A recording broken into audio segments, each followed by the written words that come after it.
سوره مبارکه اعراف شروع میشه.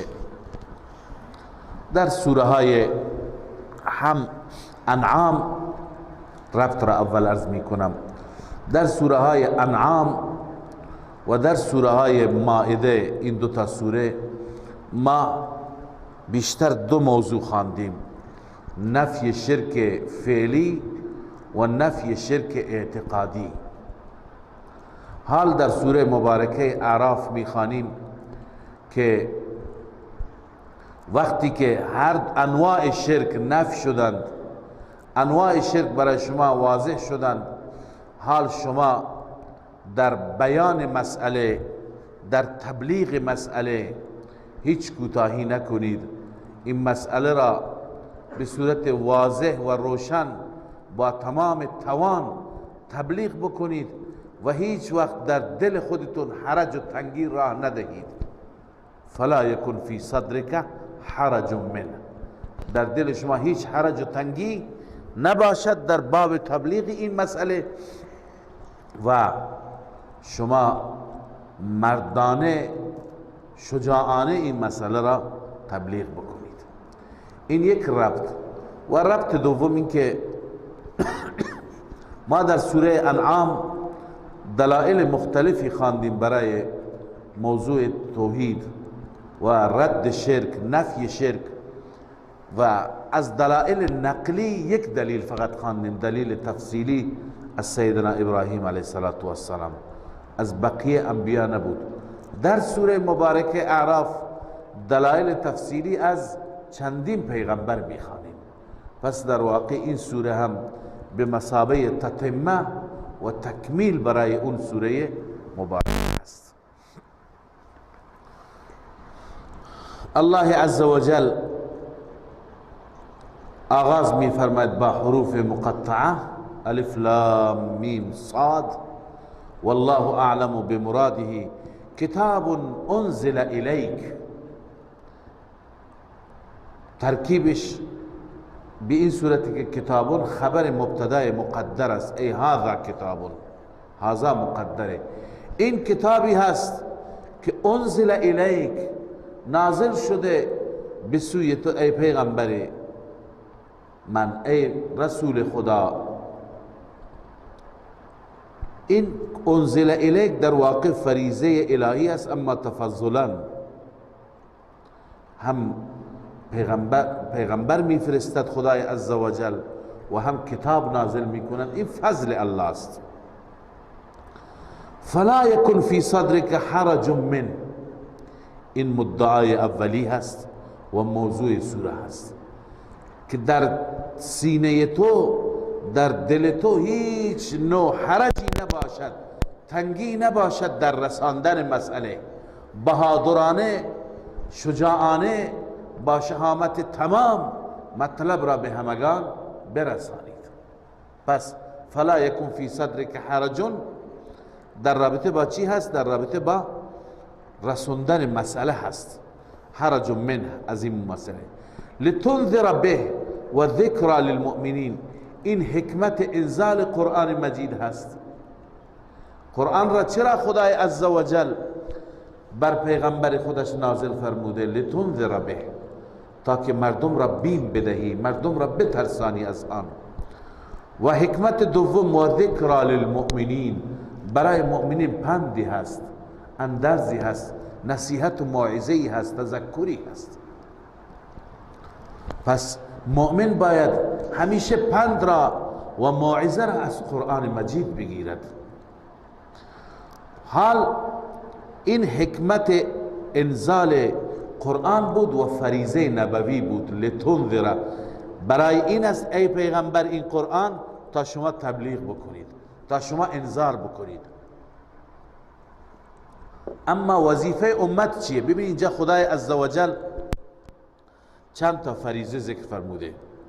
یکی فریضه خودش را که اون تفضلی است عرض کردم، کتاب انزل الیک، هم ارسال رسول و هم انزال کتب فضل الله عزوجل است بر ما.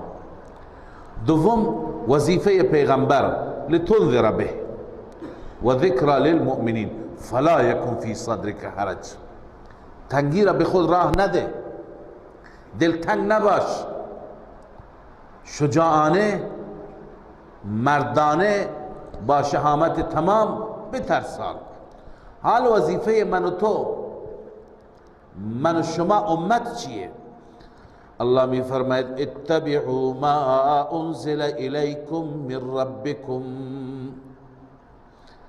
ای بندگان من، ای امت حبیب من، شما پیروی کنید ما انزل الیکم من ربکم، آنچه که نازل می شود به سوی شما از جانب ربتان، ولا تتبعوا من دونه اولیاء، فریضه دوم امت، و شما پیروی نکنید بغیر از الله اولیاء، از حامیان دیگر، یعنی از معبودان باطل. دیگه اولیایی داشته نباشید که از اونا اتباع کنید، دیگه حامیانی به زعم خودتون داشته نباشید. اما الله می فرماید قلیلا ما تذکرون، بسیار کم اندرز میگیرید، کم پند میگیرید. واقعا کم هستند اونهایی که از این مواعظ استفاده میکنند، کم اونهایی که از این پیام های الهی درست استفاده میکنند، اکثرا استفاده نمیکنند، اکثرا در راه غیر حق هستند. حال برای اونهایی که تبعیت نمی کنند، برای اونهایی که راه توحید را و راه نجات را نمی گیرند و راه های کج و کوج می گیرند، الله تعالی تخویف بیان می فرماید، تخویف دنیوی از عذاب دنیا و از مؤاخذه دنیا اونها را بیم میده. الله می فرماید و کم من قریة اهلکناها، چقدر از اهل قریه ها را ما هلاک کردیم، فجاءها بأسنا بیاتا او هم قائلون، عذاب ما آمد در زمان بیتوتا، بیتوتا یعنی شب سپری کردن، شب گذراندن، او هم قائلون، یا در زمان قیلوله، یا زمان بیتوتا یا زمان قیلوله. قائلون ای مستریحون نصف النهار، بیشتر عذاب میاد در ساعات غفلت، در زمانی که انسانها غافلند و انسانها مشغول خواب و استراحتند یا مشغول کارهای لا یعنی هستند. وقتی که عذاب آمد اعتراف کردن، این اعتراف به چه فاید، به چه درد میخورد؟ الله میفرماید فما کان دعواهم اذ جاءهم بأسنا، نبود دعای اونها، دعواهم ای دعاؤهم و تضرعهم، زمانی که بأس ما آمد، عذاب ما آمد، تضرع اون اقوام، دعای اون اقوام چیزی دیگه نبود مگر این، الا ان قالوا انا كنا ظالمین، مگر اینکه آنان گفتند، اعتراف کردند که ما ظالم بودیم. ظالمین مشرکین، تفسیر ابن عباس، اعتراف کردن واقعا ما تو زندگی شرک کردیم، اشتباه کردیم. الله عز و جل می فرماید که نه تنها در این دنیا عذاب است، در اون دنیا هم پرسش و پاسخ است. فلنسألن الذين ارسل الیهم، حتما لام تاکید با نون تاکید، دو تا تاکید، حتما ما سؤال میکنیم، ما میپرسیم از اون امتهایی که ارسل الیهم، به سوی آنان فرستاده شدند رسول، انبیا برایشون فرستاده شده، اونها را میپرسیم. ولنسألن المرسلین، و حتما ما از مرسلین، از رسولان خود، از پیامبران خود هم میپرسیم که ای پیامبران، ای رسولان من، آیا شما مطلب را به امتتون رسوندید؟ آیا اونها اجابت کردند؟ از هر دو ما میپرسیم. فلنقصن علیهم بعلم وما كنا غائبین. فلنقصن علیهم، این تفصیل اون لنسألن هست. ما بیان میکنیم، قصه به معنی بیان میکنیم بر آنان به علم، از روی علم و مدرک، که شما چه کردید. همه اعمالشون را میگیم ای امت ها، ای بندگان، شما عمل نکردی، شما فلان گناه، فلان معصیت، فلان کار را کردی. به علم، با مدرک ما بیان میکنیم بر آنان روز قیامت. فلنقصن علیهم بعلم وما كنا غائبین، ما غائب نیستیم و غائب نبودیم.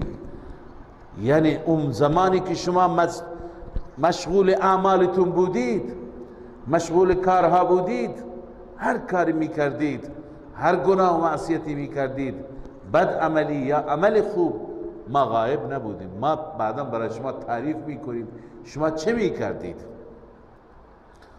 پس این اعمالی که انسان انجام میدهد، این اعمال به ترازو گذاشته میشه. الله میفرماید والوزن یومئذ الحق، وزن و ترازوی اعمال در اون روز حق است، یه چیزی حقیقتی هست. اعمال واقعا وزن میشه.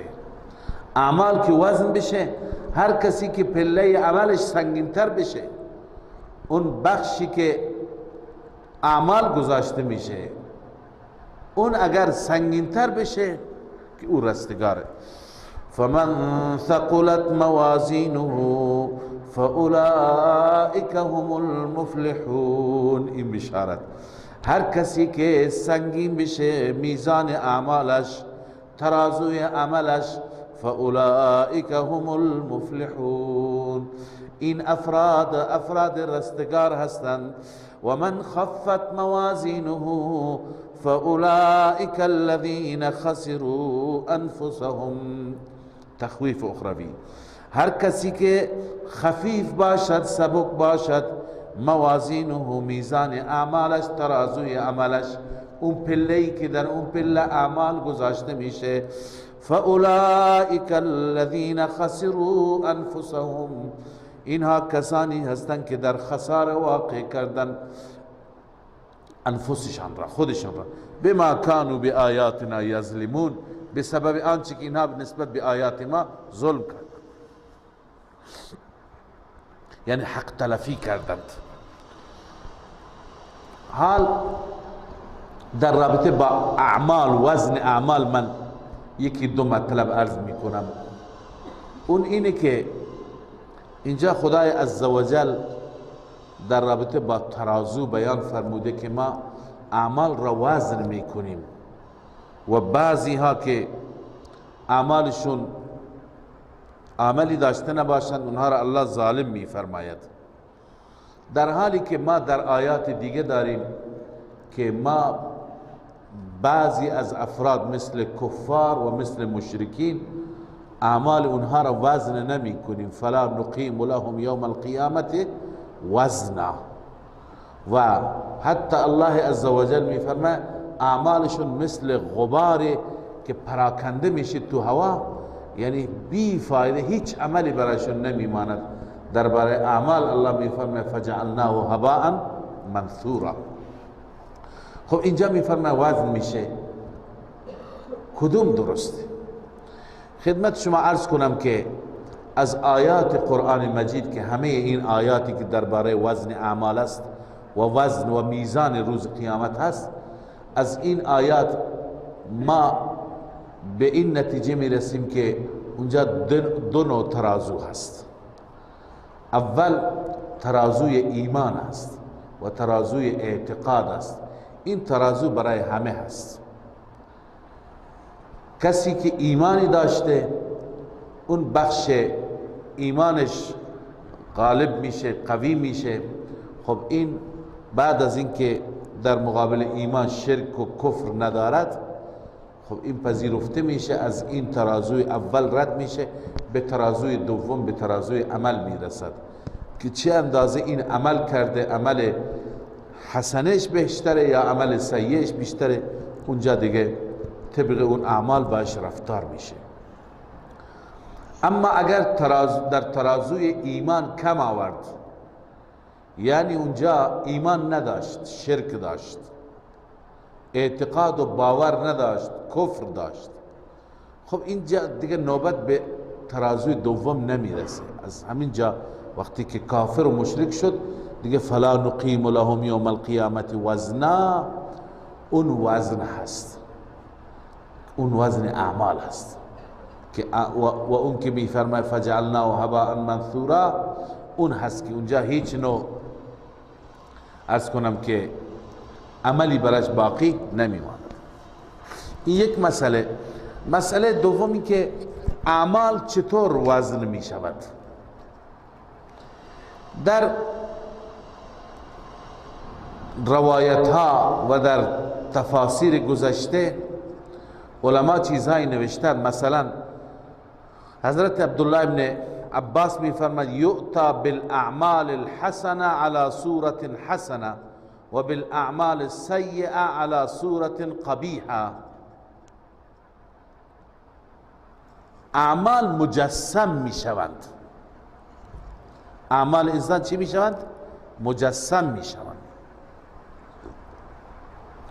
اعمال حسنه به شکل حسن و اعمال سیئه به شکل قبیح و بدمنظر. پس همون اشکال که خود اعمال هستند اونها روی ترازو گذاشته می شوند. ما مثلا داریم کسی که زکات نداده، مالش تبدیل به چی میشه؟ به اژدهایی میشه که گردن او را میپیچد، اژدهای اقرعی که به گردنش خودش را میپیچد و شدقینش را از دو طرف میگیرد الی آخره. پس بسیاری چیزها هستند که در اونجا هم اموال هم اعمال مجسم میشن به جسم.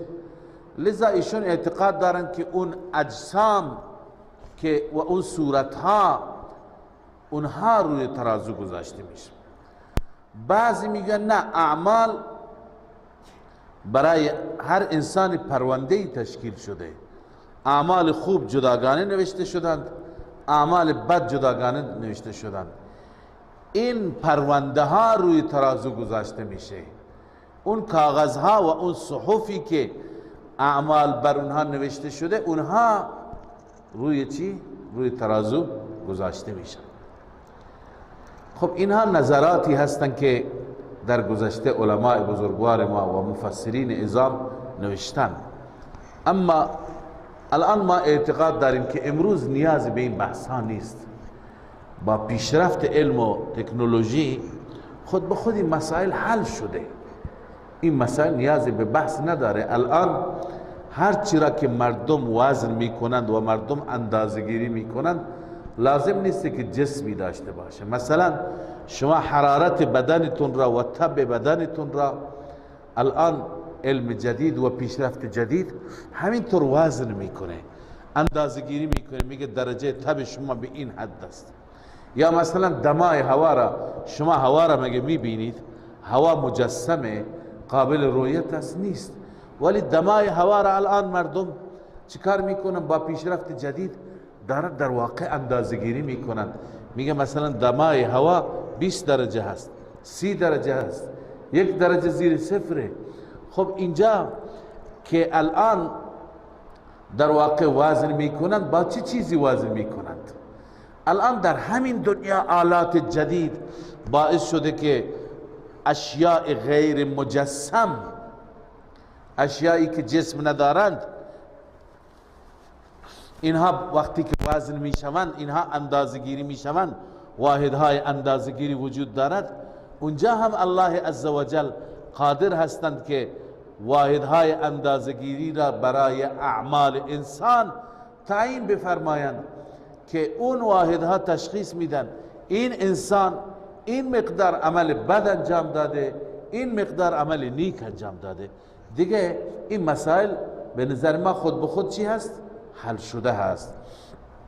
لذا الله می فرماید فمن ثقلت موازینه فاولئک هم المفلحون. اونهایی که میزان اعمالشان سنگین هستند اونها رستگار هستند. و من خفت موازینه، و اونهایی که میزان اعمالشون سبک هست فاولئک الذین خسروا انفسهم. اینها کسانی هستند که نفسهای خودشون را در خساره واقع کردند. بما کانوا بآیاتنا یظلمون. این دلیل فساد است، به سبب این که نسبت به آیات ما اونها ظلم کردند، یعنی حق تلفی کردند، به آیات عمل نکردند، به آیات توجه نکردند. خب ولقد مکناکم فی الارض وجعلنا لكم فیها معایش. خدای عزوجل بعد از اینکه در رابطه با قیامت و وزن اعمال بیان فرمود، حال نعمتها را بیان می فرماید. ببین الانسان عبید الاحسان، به کسی که احسان بکنی، به کسی که لطف بکنی، اون غلام حلقه به گوشت میشه، سراپا اطاعت میکنه از تو. لذا الله عزوجل در این آیه شریفه و در ادامه این آیات الله تعالی نعمتهای خودش را بر شما بیان میکنه، بر من شما، که ما این همه احسان کردیم، حال احسانات رب می طلبد که ما سراپا تسلیم بشیم. پس این نعمت اول است. خدا می فرماید ما به شما در زمین تمکین دادیم. تمکین به دو معنی میتونه باشه، هم قدرت و هم مکان، مسکن. هر دو را الله ذکر می فرماید. ولقد مکناکم فی الارض، همانا ما شما را در زمین تمکین دادیم، مکان دادیم و قدرت دادیم. و جعلنا لكم فیها معایش. این نعمت دوم است. برای شما در این زمین معایش قرار دادیم، یعنی اسباب عیش و اسباب زندگی، اسباب درآمد، اسباب کسب الله تعالی در این زمین قرار داد برای ما که ما از انواع نعمتها بتونیم کسب بکنیم، درآمد بکنیم. یکی با گوسفند سر و کار داره، یکی با باغ و کشاورزی سر و کار داره، یکی با بنایی و ساختمان هست، یکی کار دیگه میکنه، یکی هنر دیگه. تو این زمین هزاران شغل، هزاران هنر، هزاران کار. همه انسان ها از صبح تا شب هی درآمد دارند، هی جمع میکنند. همه را الله عزوجل مشغول کرده، برای همه کار هست و کار درست شده. و جعلنا لكم فیها معایش. پس اسباب عیش و اسباب روزی و درآمد برای شما ما قرار دادیم. اما قلیلا ما تشکرون. این نعمت ها را شما کم سپاسگزاری میکنید، کم هستید اونهایی که شما سپاسگزارید، شاکرید. این بندگان شاکر کمند. ولقد خلقناكم ثم صورناكم. این نعمت سوم، ایجاد، خلق شما. ما شما را خلق کردیم، ایجاد کردیم. ثم صورناكم، سپس ما به شما تصویر دادیم، یعنی به شما شکل دادیم. ثم قلنا للملائکه اسجدوا. ببینید این ثم هم برای ترتیب نیست، برای تعقیب ذکریه. تعقیب ذکری که ما بکنیم اینطور ترجمه میکنیم، سپس این مطلب را هم گوش کن، این مطلب را هم ذکر میکنیم، توجه کن. اگر ما برای ترتیب بگذاریم ترتیب خراب میشه. اون وقت معنیش اینه که ما اول شما را هم انسانها را پیدا کردیم، به شما شکل و شمایل بخشیدیم، بعداً ما آدم را درست کردیم. بعضی ها از همین نوع آیات دچار سوء تفاهم می شوند، میگویند که انسان قبل از آدم هم میزیسته. انسان امروز آثاری هست که انسان ها از چندین سال قبل از آدم زنده بودند، در حالی که این غلط است. از این آیات و از این نوع آیات استنباط کردن و استدلال گرفتن درست نیست. الله عزوجل ابتداءً حالا بعضی توجیه هم میکنند، من خلقناکم منظور اون شالوده هست. الله عزوجل شما انسانها را، تمام انسانها را ابتداءً اون مواد اولیه خلق را اول الله عزوجل آفرید، ثم صورناکم، بعدا در همون غالب به شما تصویر و به شما شکل داد، اما به وجود نیاورده بود. بعدا آدم علیه السلام را اول پیدا کرد، بعدا نوبت شما رسید. این توجیهات را بعضی مفسرین کردند، اما اون چیزی که حضرت شیخ می فرماید این نوع کلمات ثم را برای تعقیب ذکری می آورد، خب در قرآن زیاد است. مثلا واقع حضرت ابراهیم می آید، بعد از ابراهیم می آید ثم قفینا علی آثارهم، یا ثم ارسلنا نوح، مثلا نوح را فرستادیم. خب لازمش این نیست که بعد از ابراهیم نوح آمده، نوح که به چندین قرن قبل از ابراهیم بود. پس اینجا در چنین مواردی ثم به معنی چی هست؟ تعقیب ذکری هست، یعنی بعد از ذکر ابراهیم گوش کن ذکر نوح را، به این معنی هست، نه اینکه نوح در ترتیب بعد از ابراهیم بود. اینجا هم این نیست که ما را خدا خلق کرده بعد از اون آدم را خلق کرده، نه، بلکه بعد از خلق خودتون الان گوش کنید، ذکر می کنم خلقت آدم را که چگونه شد و چگونه ابلیس سجده نکرد. لذا این تعقیب ذکری هست. ثم صورناکم ثم قلنا للملائکة اسجدوا لآدم. این نعمت چهارم است که ما به شما چه فضیلتی دادیم. به همه ملائکه گفتیم شما را تعظیم بکنند، در مقابل شما احترام، ادای احترام بکنند. ذا الله می فرماید ثم قلنا للملائکة اسجدوا لآدم، سپس ما گفتیم برای ملائکه سجده کنید آدم را، فسجدوا الا ابلیس، سجده کردند همه سجده تعظیم، سجده احترام، الا ابلیس، مگر ابلیس که سجده نکرد. درباره سجده که چه نوع سجده بود قبلا خواندیم. این سجده سجده عبادت نبود در مسئله لا، این سجده ادای احترام بود، چون که قرار بود، ببینید قرار بود همه و همه، فرشته ها، جنات، ماه، خورشید، ستاره ها، زمین، آسمان، همه و همه خادم انسان باشن، برای انسان کار بکنن. الان فرشتگان را الله عزوجل در خدمت و در اختیار من و شما گذاشته. باران می آورند، بادها را می آورند، رزق و روزی، هر تمام کارهایی که الله برای ما انجام میده به فرشتگان دستور میده. پس ادای احترام به این معنا هست که شما از این به بعد در خدمت ایشون خواهید بود، نه اینکه این معبود شماست. معبود خدا یگانه است. مثل این میماند بلا تشبیه که خدمت شما عرض کنم، در یک پادگانی، در یک مجموعه، یک فرمانده جدیدی منصوب میشه، یک کسی که در رأس اونهاست و از این به بعد همه اون سربازان باید در خدمت او باشند.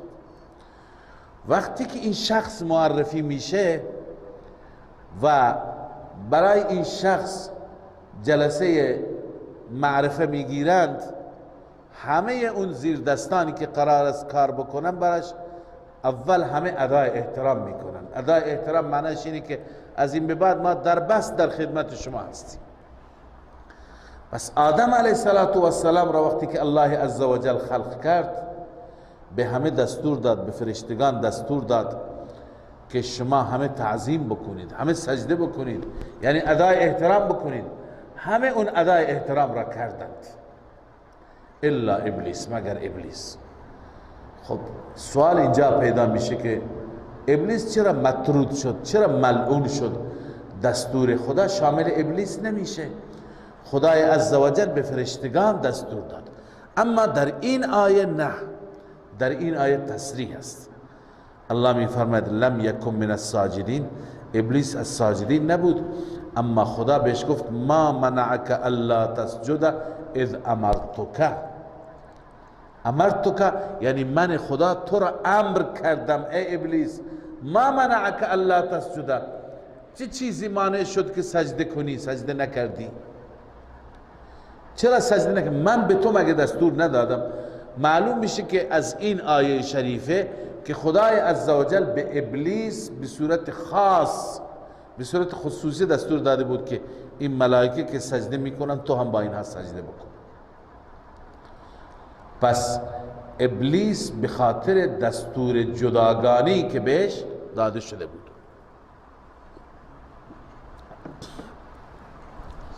لذا الله می فرماید لم یکن من الساجدین، این ابلیس از ساجدین نشد. قال ما منعک، الله فرمود ای ابلیس چه چیزی مانع شد تو را الله تسجد، اینکه سجده نکنی؟ اذ امرتک، زمانی که من دستور دادم، من تو را امر کردم. جواب ابلیس قال انا خیر من، این مانع هست که من بهترم. پس بهتری و برتری من مانع شد. علت چیه؟ از کجا تو بهتری؟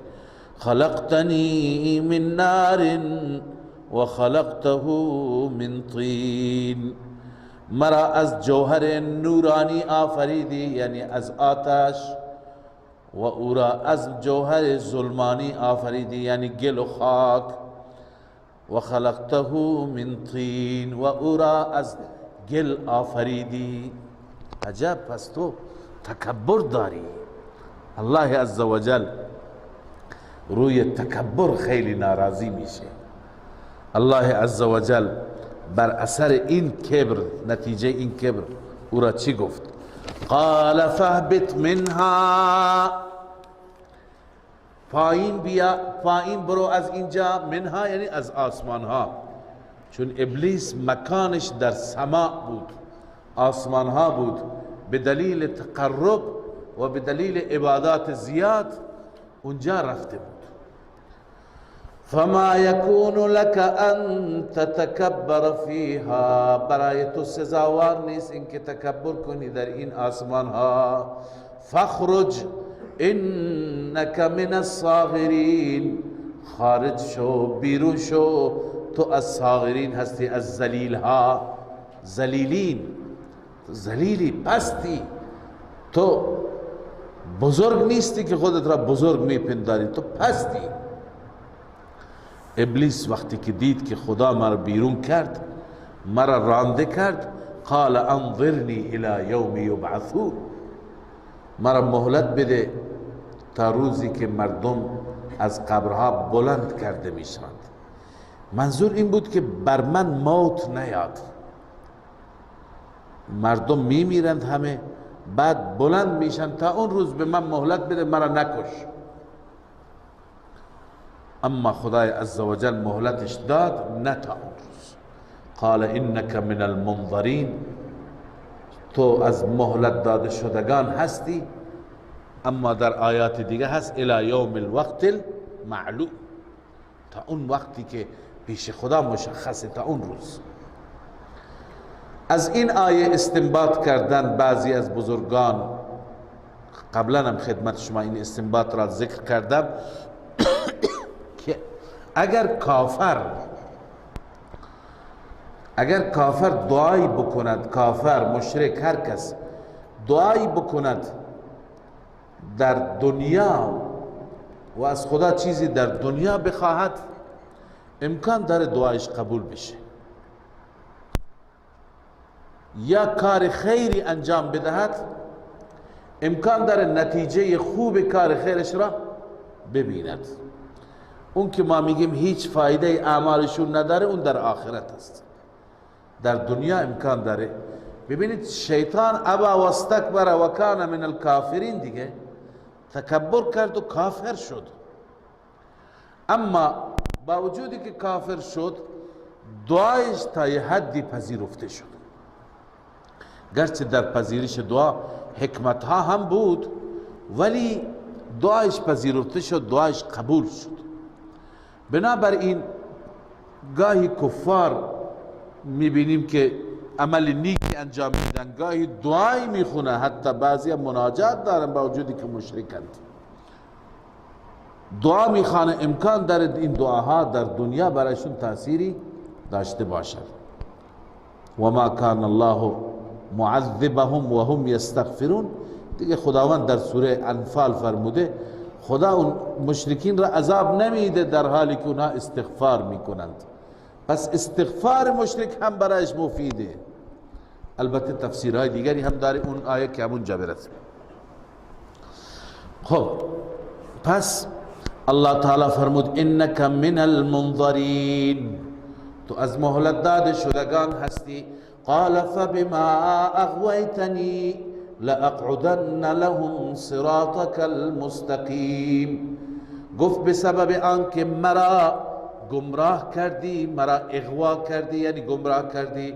لاقعدن لاترصدن، من مترصد میشم، منتظر میشم، مینشینم.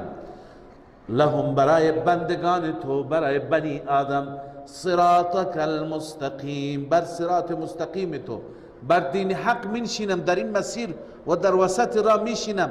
کسانی که به این مسیر میرن، کسانی که به مسیر دین میرن، جلوشون را میگیرم. ثم لآتینهم من بین ایدیهم، سپس من پیش آنها میایم، من بین ایدیهم از جلوشون، و من خلفهم از پشت سر، و عن ایمانهم از راست، و عن شمائلهم از چپ. از هر سمتی که برای من ممکن باشد من میایم و از هیچ کوششی برای گمراه کردنشون هم دریغ نمی کنم و کاری می کنم که ولا تجد اکثرهم شاکرین، اکثرشان را شاکرین و موحدین نمیابی. خب از جلو میام، از پشت میام، از راست میام، از چپ میام، یعنی چه؟ بعضی گفتن هر یکی یک تفسیر دارد، هر یکی یک معنا دارد.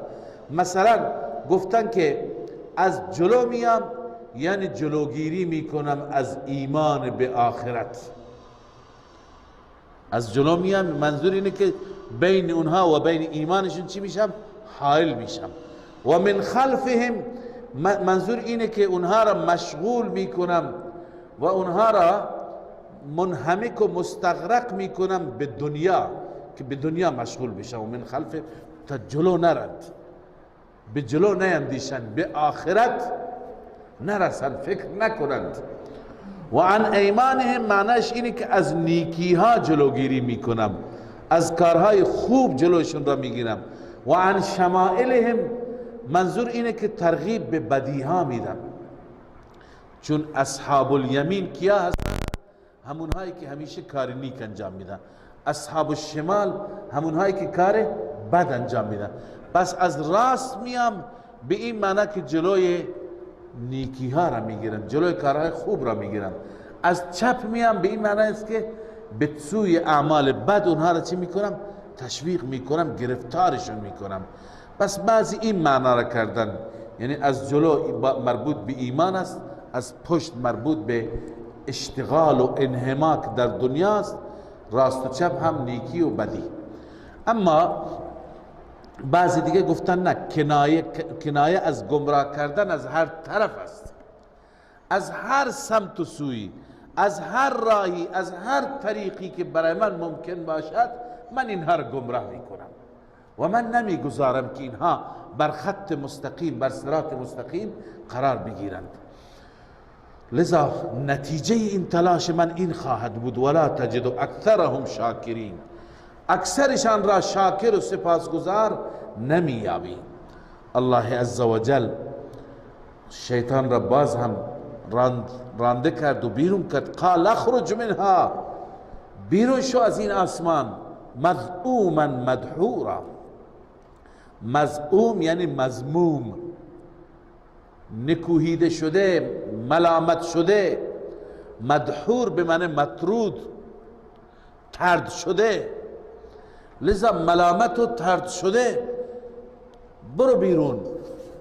و این دستور و قانون من است. لمن تبعک منهم، البته هر کسی از این انسان ها و از اولاد آدم از تو تبعیت کند، از تو پیروی بکند، لأملأن، این سوگند است.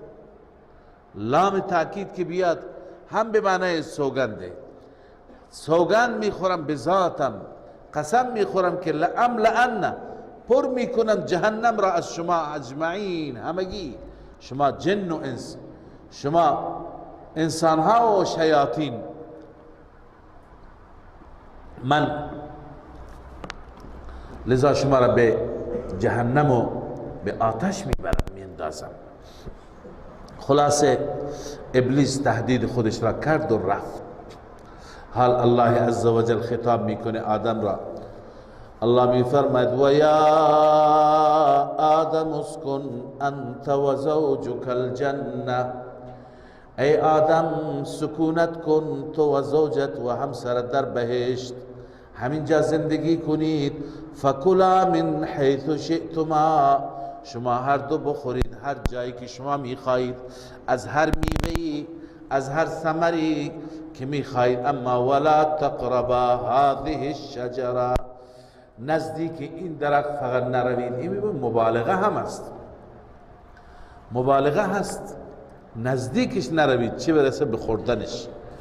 فتکونا من الظالمین، شما ظالم میشید، گناهکار میشید، اون وقت برای شما خطر است. مبادا نزدیک بشید.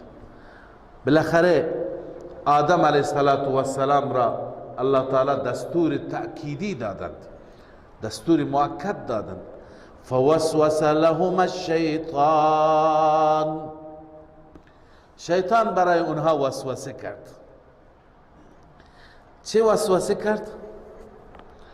وسوسه کرد که از درخت استفاده بکنن. لیبدی لهما، هدف شیطان چی بود؟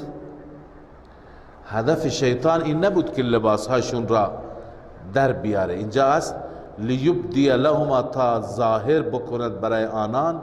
ابدا به معنی ظهور است.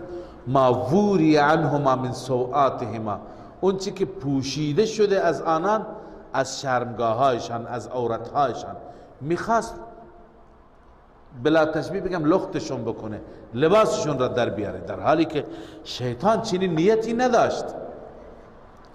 شیطان هدفش این نبود که لباسشون را از تنشون در بیاره.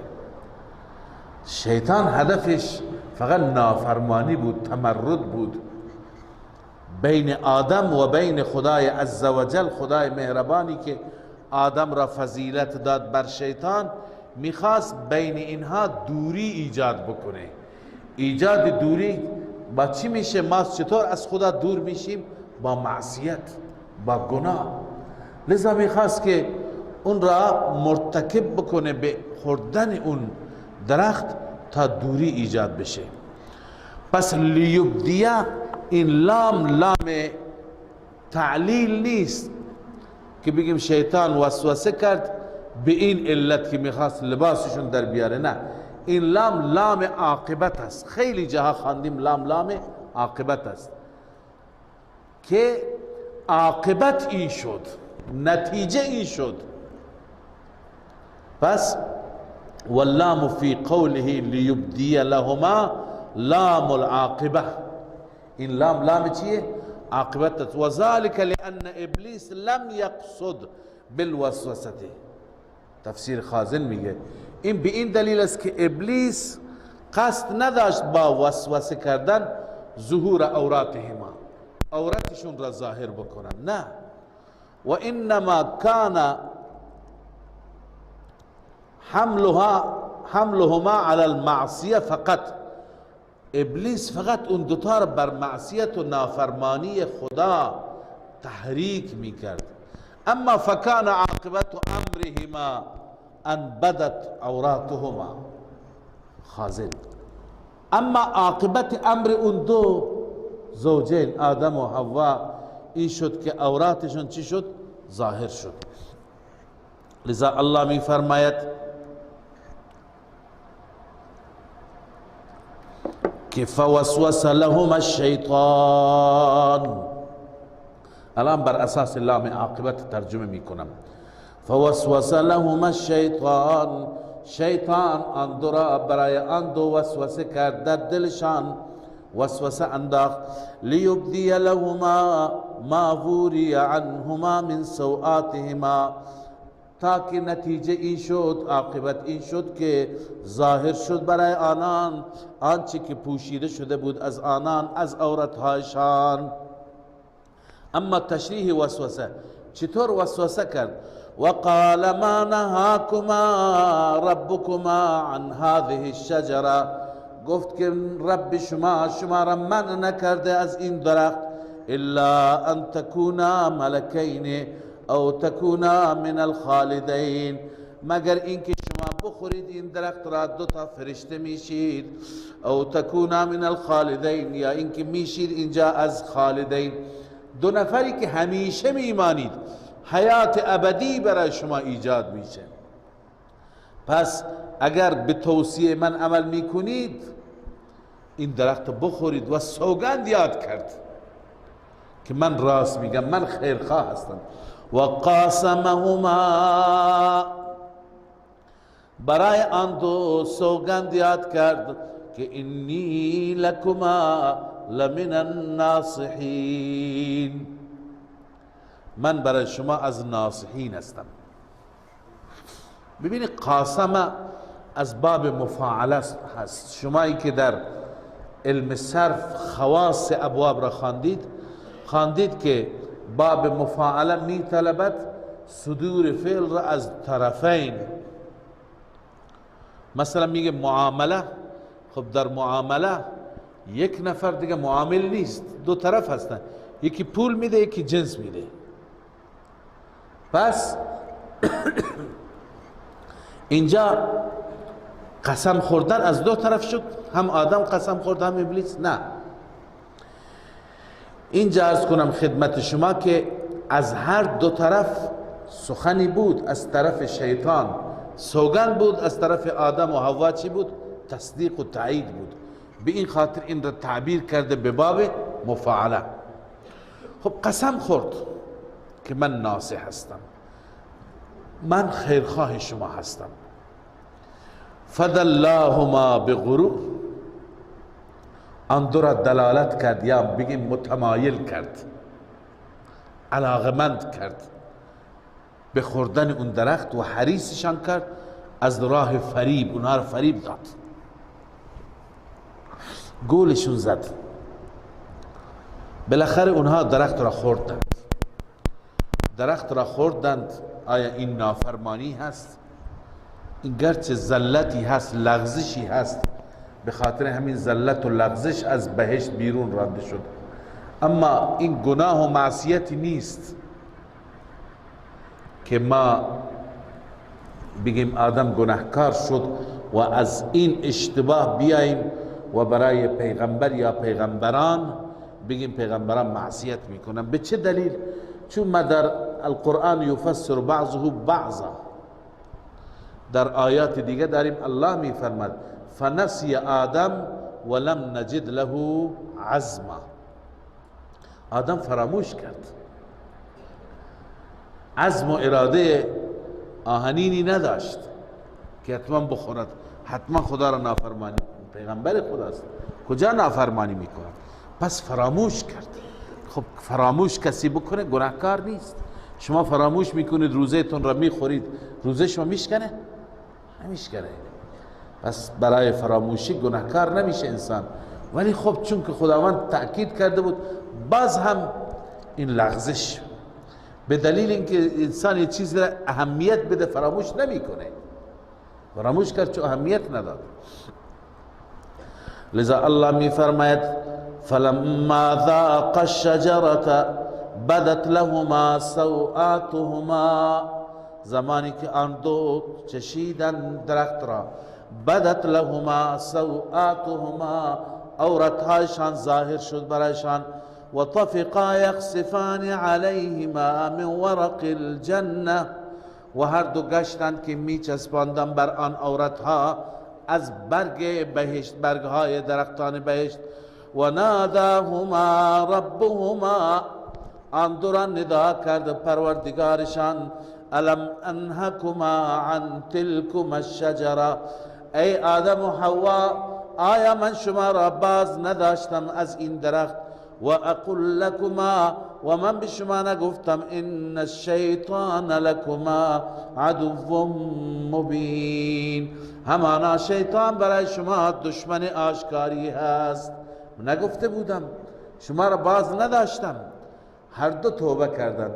قال ربنا ظلمنا انفسنا، گفتم بار الها ما ظلم کردیم بر جانهایمان، ما بر جانمان ظلم کردیم، و ان لم تغفر لنا و ترحمنا لنکونن من الخاسرین، اگر ما را نبخشی و بر ما رحم نکنی، لنکونن من الخاسرین، ما از انسانهای زیانکار میشیم.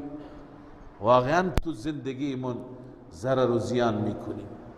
الله عزوجل این دعا را به عنوان دعای آدم و به عنوان اون کلماتی که در سوره بقره شما خواندید، فتلقى آدم من ربه کلمات، این کلمات را از ربش دریافت کرد و رب در واقع به او آموزش داد و به او یاد داد. بهترین دعاها دعاهایی هستند که خدای عزوجل خودش به ما یاد میده. به همین دلیل همیشه تأکید میکنم افضل ترین دعاها دعاهایی هستند که در قرآن آمده. ربنا لا تؤاخذنا ان نسینا او اخطأنا تا آخر. ربنا اغفر لنا ذنوبنا و اسرافنا فی امرنا، ربنا آتنا فی الدنیا حسنه و فی الاخرة حسنه. این دعاهایی که در قرآن آمده اینها رحمت رب را جلب میکند و اینها باعث اجابت میشه. پس دعایی که آدم دریافت کرد این دعا بود.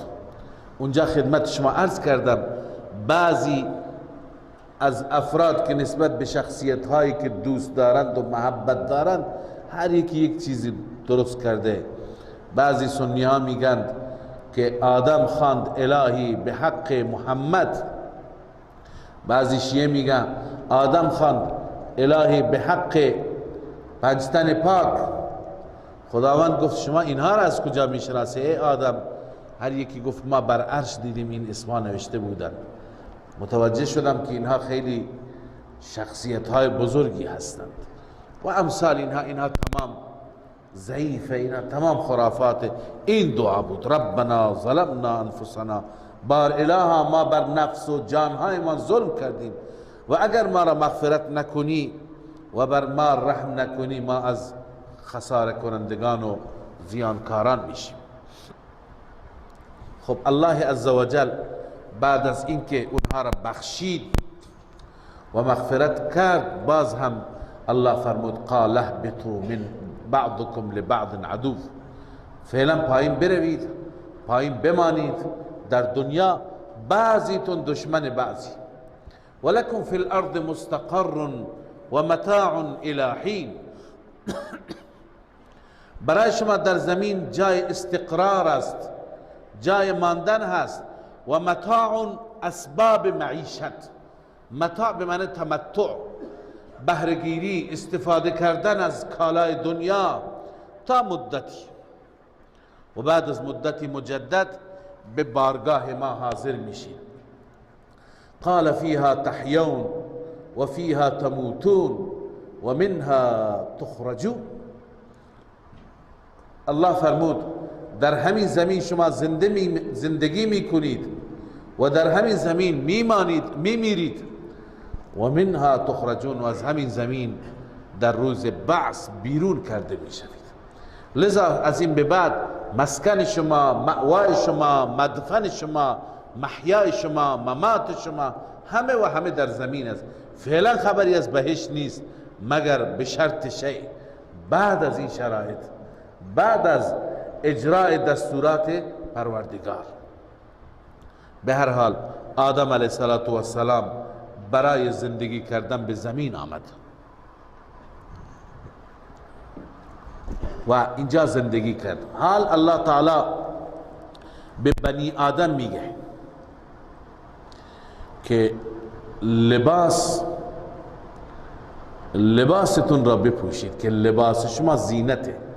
ببینید پدر و مادر شما آدم و حوا را شیطان چیکار کرد؟ سعی کرد که لباسشون را در بیاره. لباس زینت انسان است. در واقع این آیات در مقابل مشرکین، اینجا بحث شرک فعلی هم هست در آیات جلوتر با صراحت بیشتر. شرک فعلی اینه که یکی از صورتهاش اینه که چیزی را که خدا حلال قرار داده انسان برای خوشنودی غیر اون را حرام قرار بده. مشرکین مکه همین کار را می کردند. خداوند برای ما لباس را مباح قرار داده و ستر عورت را واجب و لازم قرار داده. اونها برای خوشنودی معبودان خودشون در ایام حج لباس ها را از تن می کشیدند و بلا نسبت لخت و عریان اونها طواف می کردند. لذا الله عزوجل می فرماید چرا شما لباستون را در میارید؟ یا بنی آدم قد انزلنا علیکم لباسا، ای بنی آدم ما نازل کردیم، یعنی پیدا کردیم برای شما، ایجاد کردیم بر شما لباسی که یواری سوآتکم، می پوشاند عورتهای شما را، و ریشن و زینت هستند. زیبایی انسان هم با لباسه. بعضی ها بدنشون را لخت میکنن، فکر میکنن زیبا. نه، زیبایی و زینت انسان با لباس است. و لباس التقوی ذالک خیر. بحث لباس جسمانی که آمد در کنارش لازم است لباس روحانی هم بشه. یک لباس دیگر است که اون به تن بکنید بعد از این لباس ها اون بهتر است. اون لباس تقواست، یعنی خدا ترس باشی، متقی باشی. ذالک من آیات الله لعلهم یذکرون. این از آیات و نشانات الهی هست شاید پند بگیرند و درس. یا بنی آدم لا یفتننکم الشیطان کما اخرج ابویکم من الجنه. بیان تحذیر از ابلیس است. از شیطان برحذر باشید، از ابلیس برحذر باشید. یا بنی آدم لا یفتننکم الشیطان، ای بنی آدم شما را در فتنه واقع نگرداند، شما را در فتنه و فساد نیندازد شیطان. مواظبتون باشید، تحذیر بکنید از اون. کما اخرج ابویکم من الجنه، همان گونه که پدر و مادر شما را از بهشت خارج کرد. ینزع عنهما لباسهما لیریهما سوآتهما، این لام عاقبت بازم، بیرون کرد از آنها و کشید از بدن اونها لباسشون را، لیریهما تا که نشان بدهد. عاقبت اینه، عاقبت این شد، نتیجه این شد که به آنان نشان بدهد سوآتشان را. و دلیل دوم برحذر بودن از شیطان، خداوند عزوجل برای امتحان ما شیاطین را طوری آفریدی که ما را میبینند و ما اونها را نمیبینیم. انه یراکم هو و قبیله من حیث لا ترونهم، همانا اون ابلیس و قبیلش و تمام گروهش شما را میبیند من حیث لا ترونهم، از اونجایی که شما اونها را نمیبینید عادتا. انا جعلنا الشیاطین اولیاء للذین لا یؤمنون. الله می فرماید ما شیاطین را قرار دادیم دوست کسانی که ایمان ندارند. یعنی شما مؤمنین با شیاطین دوستی نکنید، شیطان دوست غیر مؤمن است. حال الله عزوجل با وجود اینکه ما را از شیطان و دسیسه شیطان و توطئه های شیطان برحذر داشتند، اما بعضی ها هنوز فواحش انجام میدن، کارهای بیجا و منکر انجام میدن و بعض وقتی که بهشون گفته میشه که چرا انجام میدی، میگه پدرانمون را دیدیم. و اذا فعلوا فاحشة، هرگاه که فاحشه انجام میده، کار بی افتی. منظور از این کار بی افتی چیه؟ تفسیر نصفی نوشته و هو توافهم بالبیت عراتا و شرکهم، همین که به صورت لخت و عرات بیت الله را تواف میکردن، این را الله عزوجل فاحشه مینامد. و شرکهم، و دوم شرکشان. پس هم تواف بدون لباس و هم شرک را میگفتن ما پدرانمون را بر این حال دیدیم. الله میفرماید و اذا فعلوا فاحشة قالوا وجدنا علیها آباءنا، هرگاه کار بی افتی انجام میدادن و کار به صورت لخت انجام میدادن، میگفتن ما یافتیم بر آن پدرانمون را.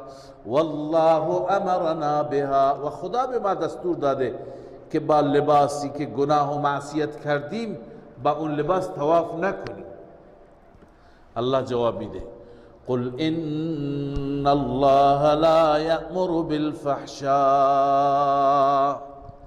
بگو که الله امر نمی کند به فحشا، هیچ وقت به فحشا و بی افتی دستور نمیده.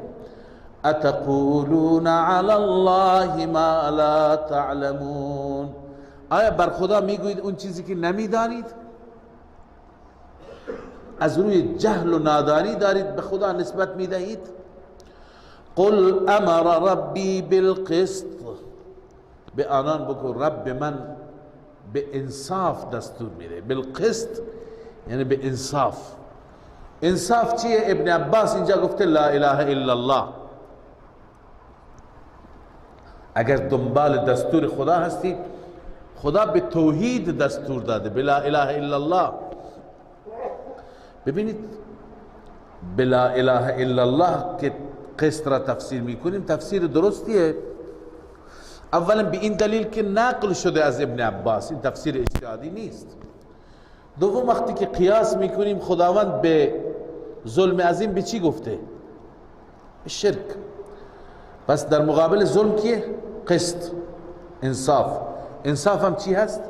توحید، لا اله الا الله. السیاق سوم، السیاق معلوم میشه این تفسیر درسته. ادامه آیه را بخون میدونی که این تفسیر درسته. قل امر ربی بالقسط، رب من به انصاف دستور داده، نه به کار بی حیایی.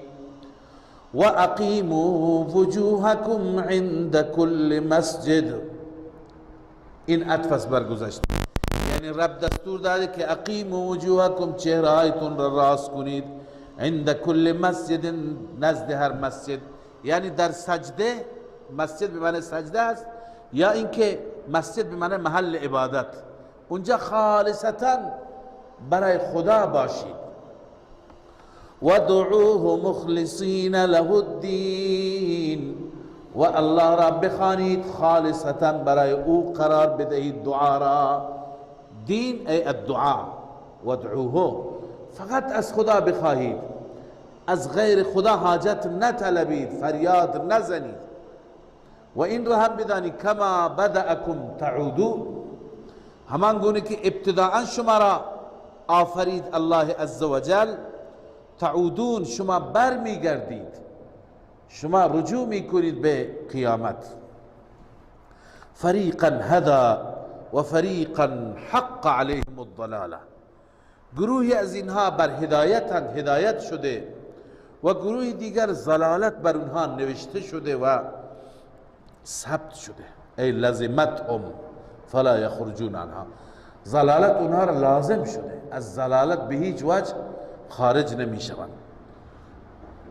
الله عز وجل علت این را بیان می فرماید، ضلالت را: انهم اتخذوا الشیاطین اولیاء من دون الله، این گروه، این افراد گرفتن شیاطین را حامیان خود بغیر از الله، حامی اونها شیاطینند. و یحسبون انهم مهتدون، و می پندارند که انها مهتدونند، بر راه هدایتند، بر مسیر هدایتند، در حالی که بر مسیر ضلالتند. اکثر اهل خرافات، اهل شرک همین طور هستند، فکر میکنند بر مسیر هدایتند در حالی که بر مسیر ضلالتند. یا بنی آدم خذوا زینتکم عند كل مسجد و کلوا واشربوا ولا تسرفوا. این همون بازم بیان تحریمات غیر الله است که هرچی که خدا حرام قرار داده حرام بدانید، غیر از اون را حرام ندانید. لباس را خدا حلال قرار داده، شما چرا لباس را در میارید از بدنتون؟ ای بنی آدم خذوا زینتکم عند کل مسجد، به زمان هر مسجد یا هر وقت طواف و سجده شما زینت خودتون را، لباس بهترتون را بپوشید. و کلوا واشربوا، و شما از بقیه نعمتهای الهی، ببین تنها لباس نیست، از همه محللات، هر چی که حلال است استفاده درست بکنید، بخورید و بنوشید و اسراف نکنید. لا تسرفو به معنی لا تشرکو هست. بحث اینجا بحث شرک است. اونا به خاطر معبودان چی میکردند؟ یا لباس نمی پوشیدند، یا اینکه خوراکی تقسیم میکردند، نظر و نیاز میکردند. الله عزوجل میفرماید که شما از حد نگذرید، شرک نکنید. ان الله انه لا يحب المسرفین، بدون شک الله عزوجل اسراف کنندگان را دوست ندارد. قل من حرم زینت الله، باز هم بیان تحریمات غیر الله است. چه کسی حرام قرار داده؟ بگو، اعلام کن چه کسی اون زینت های الهی را، اون محللات را، زیبایی ها را، التي اخرج لعباده، اون زیبایی هایی که الله برای بندگان خودش اونها را ایجاد کرده، مثل لباس. مثلا لباسی که از زیبایی هاست، کی لباس را حرام قرار داده؟ و الطیبات من الرزق، چه کسی رزق طیب را، رزق پاکیزه را حرام قرار داده؟ اونها بودن که بر خود حرام قرار میدادن، نه مشرکین. میگفتن که این برای ما حرام است، این مال فلان بته. قل هی للذین آمنوا فی الحیات الدنیا، بگو که اینها برای اهل ایمان در زندگی دنیا، یعنی مؤمنین از اینها استفاده بکنند، بخورند، بنوشند، بپوشند، لباس خوب، غذای خوب، نوشیدنی خوب، به خاطر غیر خدا تحریم نکنند. در دنیا دیگران هم در دنیا میخورند، هم در دنیا عمومیه، مال مؤمن غیر مؤمن، اما خالصتا یوم القیامه، این طیبات و پاکیزه ها در روز قیامت خالص مال الله عزوجل، ببخشید خالص مال مؤمنین. كذلك نفصل الآیات لقوم یعلمون، این گونه ما مفصلا آیات را بیان میکنیم برای قومی که علم داشته باشد، بداند و متوجه بشه. قل انما حرم ربی الفواحش ما ظهر منها و ما بطن.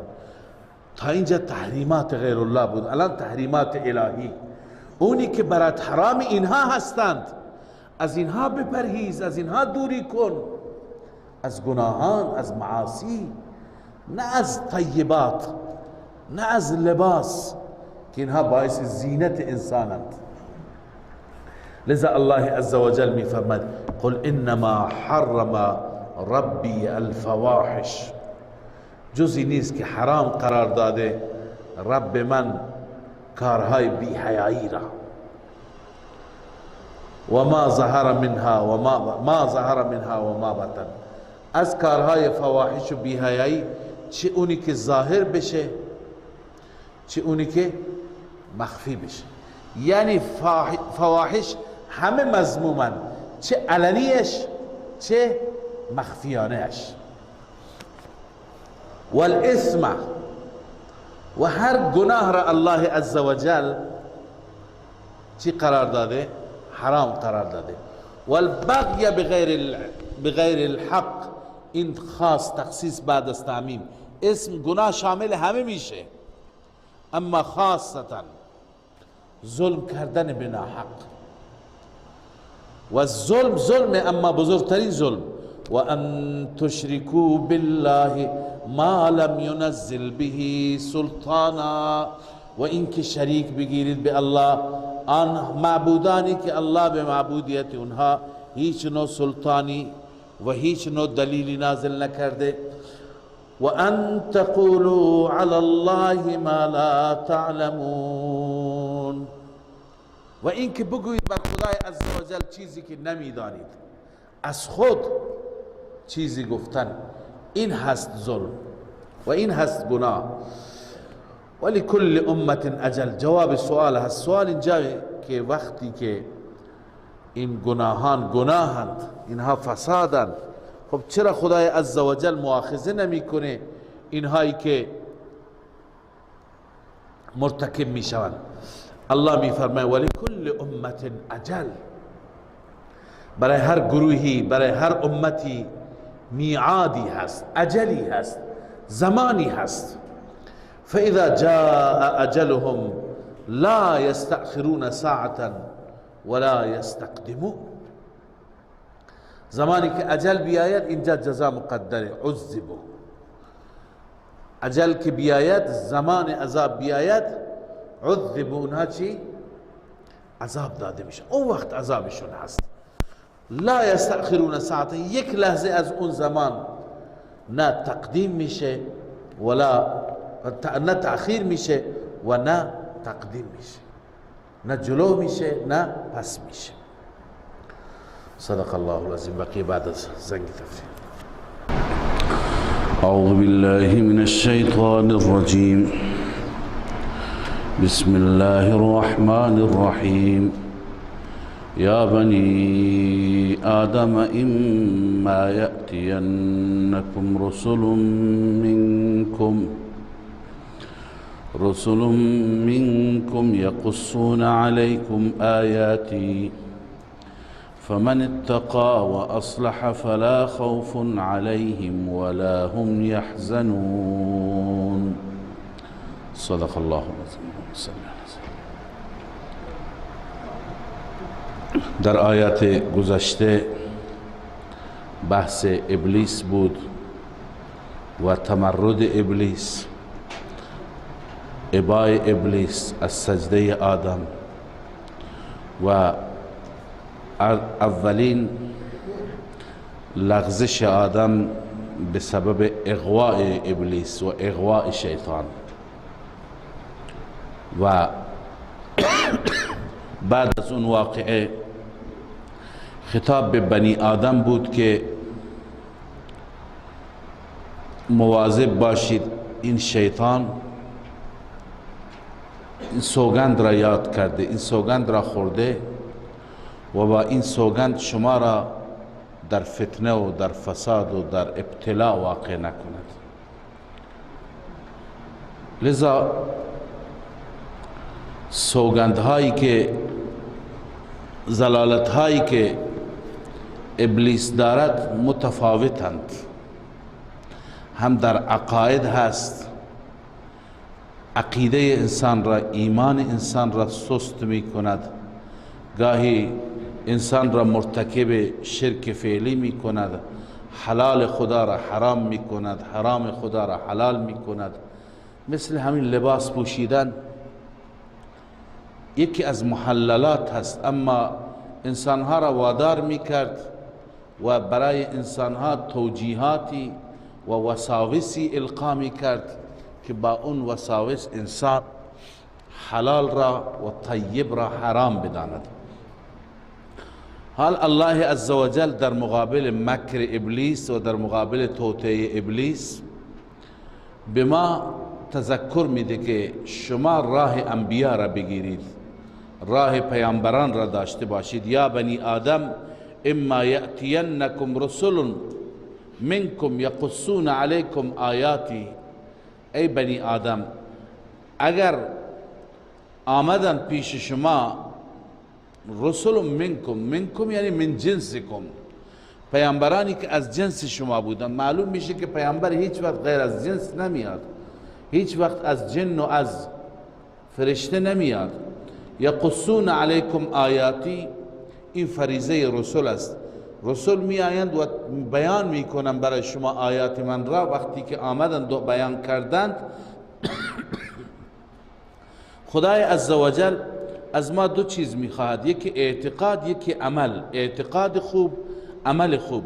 فمن اتقا و اصلح، هر کسی که اتقا عن الشرك، اتقا عن الكفر والمعاصی، اول پرهیز از شرک و کفر، از بد اعتقادی و بعدا به معاصی. و اصلح این قوه عملیه هست، بعد از اون اصلاح کرد خودش را، فلا خوف علیهم ولا هم یحزنون، نه بر او خوفی هست نسبت به زمان حال و نه نسبت به آینده و استقبال حزن و غمی خواهد داشت. اما تخویف اخروی برای کسانی که از انبیا حرف شنوی داشته نباشند و بر راه ابلیس باشند. والذین کذبوا بآیاتنا واستکبروا عنها، آنانی که تکذیب کنند آیات ما را، این فساد عقیده هست. اون اصلاح عقیده بود، فمن اتقا این فساد عقیده هست، واستکبروا این فساد عمل است. اصلاح عمل بود، این فساد عمل است. تکبر کنند از آن یعنی از آیات، ابا کنند از پذیرششان. اولئک اصحاب النار هم فیها خالدون، این نتیجه و ثمره هست، اینها اهل آتش هستند و برای همیشه در آتش میمانند. فمن اظلم ممن افترى علی الله کذبا او کذب بآیاته، اینها هم از مکرهای ابلیسند و از کیدهای ابلیسند که وقتی که میخواهد فساد عقیده ایجاد کند، عقیده انسانها را فاسد بکند، از راه خوب وارد میشه، از راه انبیا و اولیاء و امامان و صالحان وارد میشه. میاد میگه که جرأت نمیکنه به انسان بگه کفر بکن، به عیسی کفر بکن، به محمد کفر بکن، نه، میدونه که اینها اعتقاد دارند، لذا میاد میگه عیسی فرزند خداست، از همون راه محبت وارد میشه. این فرزند خداست، این فلان اختیار را دارد، این را خداوند بعضی از اختیارات خدایی را بهش بخشیده. از راه محبت انبیا، محبت امامان، محبت اولیاء انسان را به سوی شرک و به سوی خرافات میبره. لذا این هم افترا هست. الله میفرماید فمن اظلم ممن افترى علی الله کذبا او کذب بآیاته، چه کسی ظالمتر و ستمگارتر است از اون انسانی که افترا میگوید. منویسید اینجا به نسبت شریک والولد الیه تعالی. چطور افترا میگوید؟ نسبت به خدا نسبت شریک میده، نسبت فرزند میده، نسبت دختر میده. فمن اظلم ممن افترى علی الله کذبا، بر خداوند افترا و دروغ میگوید، کذب. او کذب بآیات، یا تکذیب میکند آیات الهی را. لذا هر یکی را به صورتی فریب میده.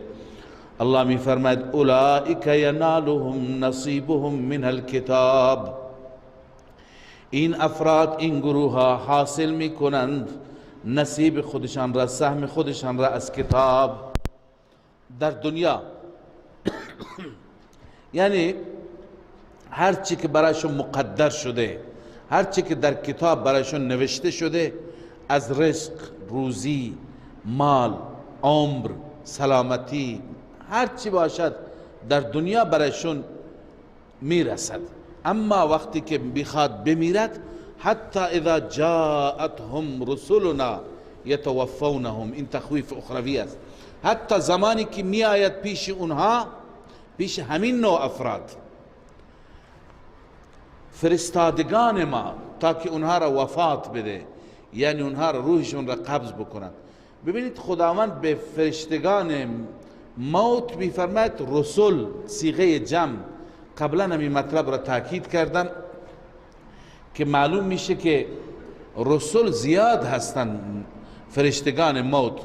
این با اون آیه تعارض نیست. وقتی شما بگید که در آیه آمده قل یتوفاکم ملک الموت الذی وکل بکم، اینجا به صیغه مفرد آمده، شما را وفات میده و روح شما را قبض میکند ملک الموت. ملائکت الموت خدا نگفته، درسته؟ یک ملک الموت اونجا، یا اینکه ملک به معنی جنس است، یعنی از جنس اون ملکی که برای موت است، یا اینکه ملک اونجا ملک الموت به معنی همون ملک الموت واقعی اسرائیل هست که در واقع مدیریت و فرماندهی مال او هست. اما عاملین، کسانی که روحها را قبض میکنند زیاد هستند. در چندین آیه کلمه رسول داریم، یعنی فرشتگان زیاد هستند. حتی اذا جاءتهم رسلنا یتوفونهم، حتی وقتی که می آیند پیش اون انسانها رسول ما، فرستادگان ما که وفات بدن، یعنی روحشان را قبض بکنند، قالوا اینما کنتم تدعون من دون الله، تذلیل مجرمین است. به آنان گفته میشه کجایند اونهایی که شما میخواندید به غیر از الله، اونهایی که شما ندا میکردید و فریاد میزدید به غیر از الله. قالوا ضلوا عنا، اونها میگویند گم شدند از ما. گم شدند یعنی ضلوا عن نصرتنا، از کمک ما و از یاری ما اونها ناپدید شدند، نیستند، چون نمیتوانند. قالوا وشهدوا على انفسهم انهم كانوا كافرين، آنها گواهی میدهند بر خودشان، بر نفسشان که ما در دنیا کافر بودیم، در دنیا منکر بودیم، منکر توحید بودیم، شرک میکردیم، لذا ما امروز به این حقیقت پی بردیم. بعد از این اعتراف الله عزوجل به اونها دستور میده که شما کجا برید. قالت خلو فی امم، اینجا فی به معنی مع هست، ای ادخلوا مع امم. الله می فرماید قالت خلو فی امم قد خلت من قبلهم، شما هم داخل بشید، داخل آتش، داخل جهنم، همراه با اون امتها، با اون گروهایی که قد خلت من قبلكم من الجن والانس، اون گروهایی که قبل از شما گذشتن از جنات و انسانها، شما هم با اونها وارد بشید. الله می فرماید کلما دخلت امت لعنت اختها، هرگاه داخل میشه گروهی نفرین میکند اختها. اخت معنی لفظیش خواهر است، ولی اینجا به معنی هم کیش و هم مذهب، یعنی این مشرکان بقیه مشرکان را نفرین میکنند که لعنت بر شما باد، شما هم شرک کردید مثل ما. همه مشرکان کافران هم کیشهای خودشون را و هم دینهای خودشون را اونجا لعنت میکنند. حتی اذا ادارکوا فیها جمیعا، حتی وقتی که می افتند در آن، ادارکوا تساقطوا، همه می افتند تو جهنم. الان مباحثه مشرکین، مباحثه تابعین و متبوعین، رؤسای شرک و کفر با پیروان اونها. قال اخراهم لاولاهم، اخرا میگویند یعنی پیروان به اولا میگویند یعنی به متبوعین میگویند، به رؤسا میگویند، نسبت به اون پیرها و مرشدهای خودشون میگویند. چی میگویند؟ پیش خدا شکایت میکنند ربنا هؤلاء اضلونا، بار الها اینها ما را گمراه کردند. خب گمراه کردند، چی میخوایی؟ مطالبه فآتهم عذابا ضعفا من النار، به آنان عذابی بده 2 برابر از آتش، 2 برابر دیگران اینها را بسوزان، به اینها شکنجه بده. از طرف الله عزوجل پاسخ داده میشه قال لكل ضعف، برای هر یک از شما 2 برابر و چند برابر است. ولكن لا تعلمون، اما شما نمیدانید، هنوز ابتدایتون هست. شما که بیایید و قرار بگیرید میدونید که چند برابر به شما عذاب داده میشه. وقالت اولاهم لاخراهم، متبوعین میگویند، رؤسای شرک میگویند به پیروان خودشون مگر شما بر ما چه برتری دارید که به ما عذاب بیشتر داده بشه، به شما کمتر؟ شما هم گمراه بودید، شرک کردید، ما هم بودیم، پس همه ما برابریم. فما کان لکم علینا من فضل، برای شما نیست بر ما فضلی، یعنی شما بر ما فضل ندارید. از چه نظر؟ از نظر تخفیف عذاب، به اعتبار تخفیف عذاب.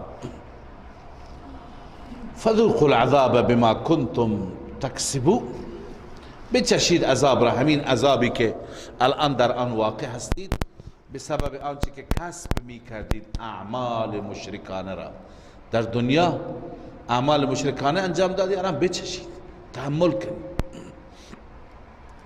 خب آیا امیدی هست یه روزی اینهایی که کفر کردند، تکذیب کردند، استکبار کردند، شرک کردند، اینها هم یه روز خلاصه بعد از 1000 سال، بعد از 4000 سال، بعد از 100,000 سال این عذاب تمام بشه، اینها مثل مؤمنین وارد بهشت بشن؟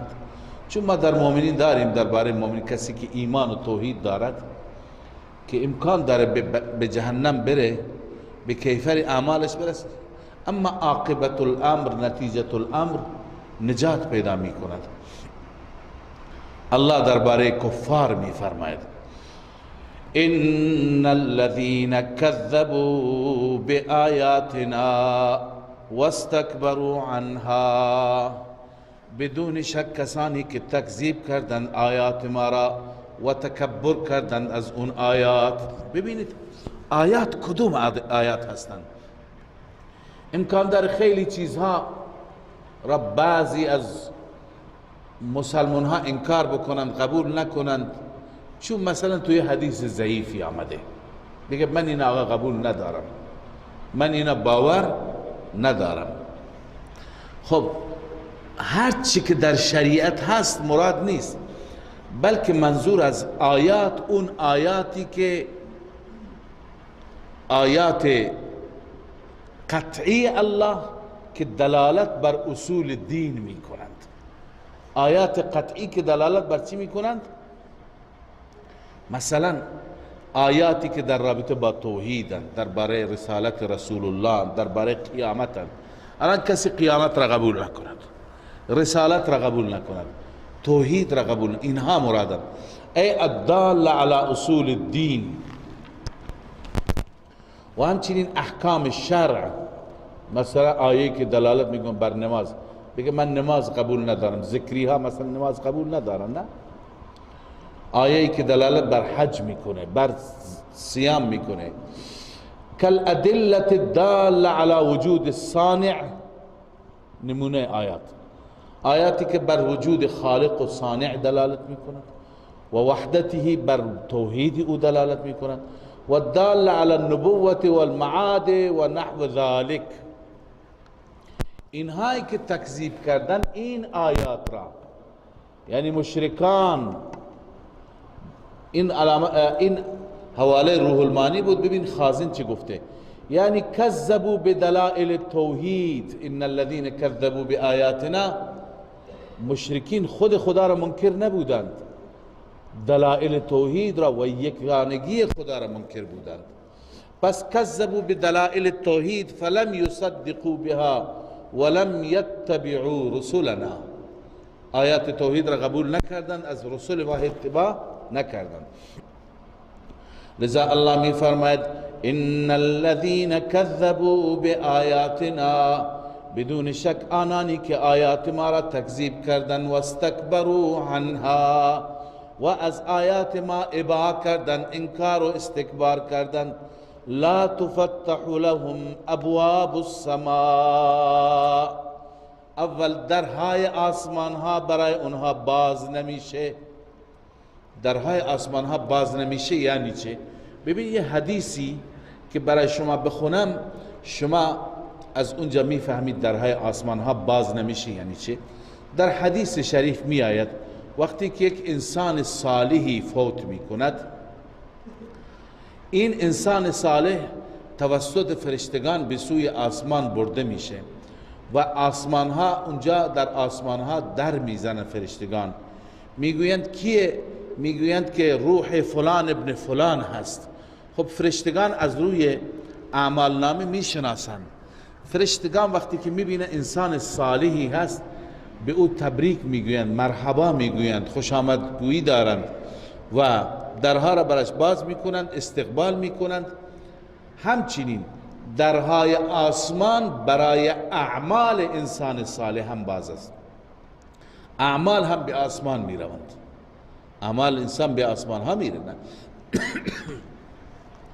و آسمان دوم، سوم تا آسمان هفتم و بعد از آسمان هفتم اعلی علیین هست که شما در سوره تطفیف میخوانید کلا ان کتاب الابرار لفی علیین، اونجا میره و میرسه. اما اگر انسان خدای ناکرده بد باشه، مشرک باشه، وقتی که در را میزنند لا مرحبا میگویند، رد خوش آمدید میگویند، میگن نه برای این هیچ نوع مرحبایی نیست، برای هیچ نوع استقبال و خوش آمدگویی نیست و نفرینش میکنن و میگن که بهش بگو که اینجا اصلا در برات باز نمیشه. برای اعمال خوبی که انجام داده همین درها باز نمیشن چون که کافر بوده. لذا این انسان را بر میگردانن به قعر زمین، زیر زمین ها محل به نام سجین هست، کلا ان کتاب الفجار لفی سجین. پس آسمان باز نمیشه به این معنا که برای او هیچ نوع رحمتی نیست. الله می فرماید لا تفتح لهم ابواب السماء، برای این مکذبین، مشرکین، کسانی که تکذیب کردن دلائل توحید را، گشوده نمیشه، باز نمیشه درهای آسمان ها، ولا يدخلون الجنه، و اینها وارد بهشت نمیشوند، حتی یلج الجمل فی سم الخیاط. الله به وسیله مثال محال بودن را تفهیم فرموده، محال از وارد بهشت میشن. ها چه زمانی بهشت وارد بهشت میشه؟ زمانی که شتر با اون حجمش در سوراخ سوزن، از سوراخ سوزن وارد بشه و خارج بشه، حتی که وارد بشه و داخل بشه، شتر به سوراخه که سوزن، خیاط اون سوزن را میگه. ممکن است این چیز؟ ممکن نیست. پس ورود اینها به بهشت ممکن نیست. و کذالک نجزی المفترین، مجرمین، این گونه ما جزا میدیم و پاداش میدهیم مجرمان را. پس اینا جایشون کجاست؟ الله پناه بده. لهم من جهنم مهاد، برای این انسان ها از جهنم مهادی هست، رخت خوابی هست. مهاد اون رخت خوابی زیرین را میگن. و من فوقهم غواش، و از بالاشان غواش هست. غواش اون لحافی که انسان روی خودش میندازه، یعنی اون رخت خوابی که زیر است هم آتش، اونی که روش میندازه هم آتش. به چه معنا؟ یعنی به جای تشک آتش هست، به جای پتو لحاف هم چی هست؟ آتش هست. از پایین و از بالا، از هر طرف این تو آتش میسوزد. و کذالک نجزی الظالمین، این گونه ما جزا میدهیم ظالمین را، مشرکین را. والذین آمنوا وعملوا الصالحات، این بشارت. اما مؤمن و موحد، والذین آمنوا وعملوا الصالحات، آنانی که ایمان آوردند، ایمان توحیدی و پشت سر ایمان عمل صالح انجام دادند، لا نکلف نفسا الا وسعها.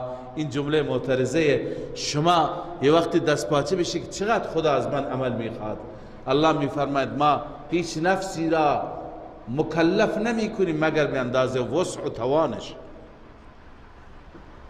هر چی که توانت هست. مهم اینه که قلبت ایمان داشته باشه، اعتقاد خوبی داشته باشه و در مقابل پروردگارت تعظیم بکنید.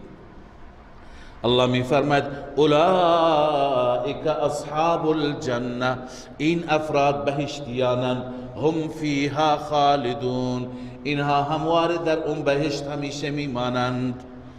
خب اینها که به بهشت برند چند نعمت خدا بهشون میده. بعضی نعمت ها که تو دنیا نیست، مثلا که قلبشون نسبت به همدیگه پاک و صاف میشن. تو دنیا ما هر چقدر که همسایه باشیم، برادر باشیم، در کنار هم باشیم، امکان داره نسبت به همدیگه کدورت، رنجش، گای عقده، اونجا از این خبرها نیست. الله می فرماید و نزعنا ما فی صدورهم، ما در می آوریم، بیرون می کنیم آنچه که در سینه هایشان هست، من غل، از ناراضگی. غل ناراضگی و حقد را میگن، کینه را میگن، بنسبت به اقتضای بشری و طبعی. اینجا در دنیا به اقتضای بشری انسان ها از همدیگه ناراحت بودن و کینه داشتن، اونجا اول خدا دلهایشون را پاک و صاف میگرداند.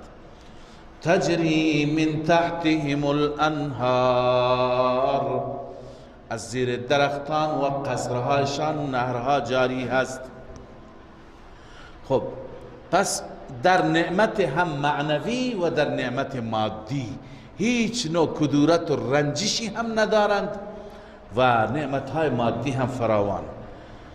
وقتی که به این حد برسند به غایت فرح و سرور، چه میگویند؟ وقالوا الحمد لله الذي هدانا، میگویند الحمدلله، تمام تعریفاتی که لایق الوهیت هستند، اون تعریفات مر الله را اختصاص دارن به الله. الذي هدانا، آن اللهی که ما را هدایت فرمود، لهذا به این بهشت ما را راهنمایی کرد که به این بهشت برسیم. و ما كنا لنهتدی لولا ان هدانا الله، ما هدایت نمی شدیم، ما به اینجا نمی رسیدیم اگر الله ما را هدایت نمی کرد. لذا الله ما را هدایت فرمود، به بهشت رسیدیم. لقد جاءت رسل ربنا بالحق، الله می فرماید همانا رسول رب ما، فرستادگان پروردگار ما به حق آمدن پیش ما، به حق آمدند و راست گفتند. اون چی که اونها گفتند امروز ما اینجا مشاهده میکنیم. بعد از اینکه اونها این اعتراف را بکنند، از سوی الله عزوجل توسط فرشتگان صدا زده میشه و اعلام میشه و نودو، ندا میشوند همین بهشتیان، همین مؤمنان ندا میشوند از سوی فرشتگان، ان تلکم الجنت اورثتموها، ای بهشتیان این هست همون جنتی که شما وارث قرار داده شدید. تلکم الجنت اورثتموها، اولا ارث پدر شما بود، بما کنتم تعملون، شما وارث قرار داده شدید به سبب اعمالتان. بنده این مطلب را بار بار تذکره کردم که اعمال ما سبب حقیقی نیستند، اعمال ما سبب ظاهری هستند. بما کنتم تعملون بنویسید سبب ظاهری، و الا اینکه ما به بهشت می رویم ان شاء الله فضل الله هست. لطف الله است. خداوند بار بار فرموده فضلا من ربک، فضل از جانب ربت هست که به بهشت میری. ذالک هو الفوز العظیم. چون که اعمال ما، اگر ما همه اعمال 60 ساله و 70 ساله اگر داشته باشیم و ما بفروشیم و بدهیم در مقابل یک چشمی، هم اینها جواب نمیده. خب بعد از این الله عزوجل این مطلب را فرمود که مشرکان هرگز به بهشت نمی روند و محال است، با مثال محال بودنش را تفهیم فرمود و بعد از اون بشارت برای مؤمنان. حال در اینجا مکالمه بهشتیان با دیگران، مکالمه بهشتیان با جهنمیان، مکالمه بهشتیان با اصحاب اعراف. الله می فرماید و نادا اصحاب الجنة اصحاب النار. منظور از این ندا چیه؟ چرا بهشتیان جهنمیان را صدا میزنند؟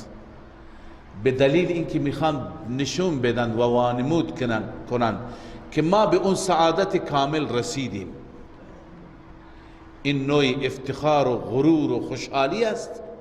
و همچنین به اونها میخواند که بگند، حسرت بیشتر بخورند که شما به حزن و بلا و عذاب ابدی و سرمدی رسیده. امام رازی نوشته الغرض من هذا السؤال، هدف این سوال چیه؟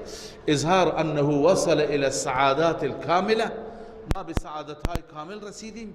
و ایقاع الحزن فی قلب العدو، توی دشمن از حسرت و از جوش بمیر، حزن را در دلش ایقاع می کند. لذا الله می فرماید و نادا اصحاب الجنة اصحاب النار، ندا می کند، فریاد می زند بهشتیان جهنمیان را، ان قد وجدنا ما وعدنا ربنا حقا، اینکه ما یافتیم آنچه که رب ما وعده کرده به حق یافتیم. حق گفتیم یکی از معانیش حقیقت و راستی هست، به راستی یافتیم، حقیقتا یافتیم. فهل وجدتم ما وعد ربكم حقا، ای جهنمیان آیا شما یافتید آنچه که وعده کرده بود رب شما با شما؟ حق یافتید؟ آیا اونو واقعیت یافتید؟ قالوا نعم، جواب اهل النار قالوا نعم، اونها میگویند چرا نه، بله ما هم یافتیم. فأذن مؤذن بینهم اللعنة الله على الظالمین، مؤذن اعلام کننده اعلام میکند از جانب رب العالمین که اصل مدار و اصل دار و مدار نجات بر چی بود؟ ایمان و توحید. لذا اللعنة الله على الظالمین، ظالمین مشرکین از رحمت خدا فرسنگ ها دور. لعنت یعنی دوری از رحمت. این ظالمین کیند؟ ببینید ظالمین را، الذين يصدون عن سبيل الله، نه اینکه خودشون تنها گمراه بودند بلکه از راه خدا هم باز می داشتند. الذين يصدون عن سبيل الله، چطور از راه خدا باز می داشتند؟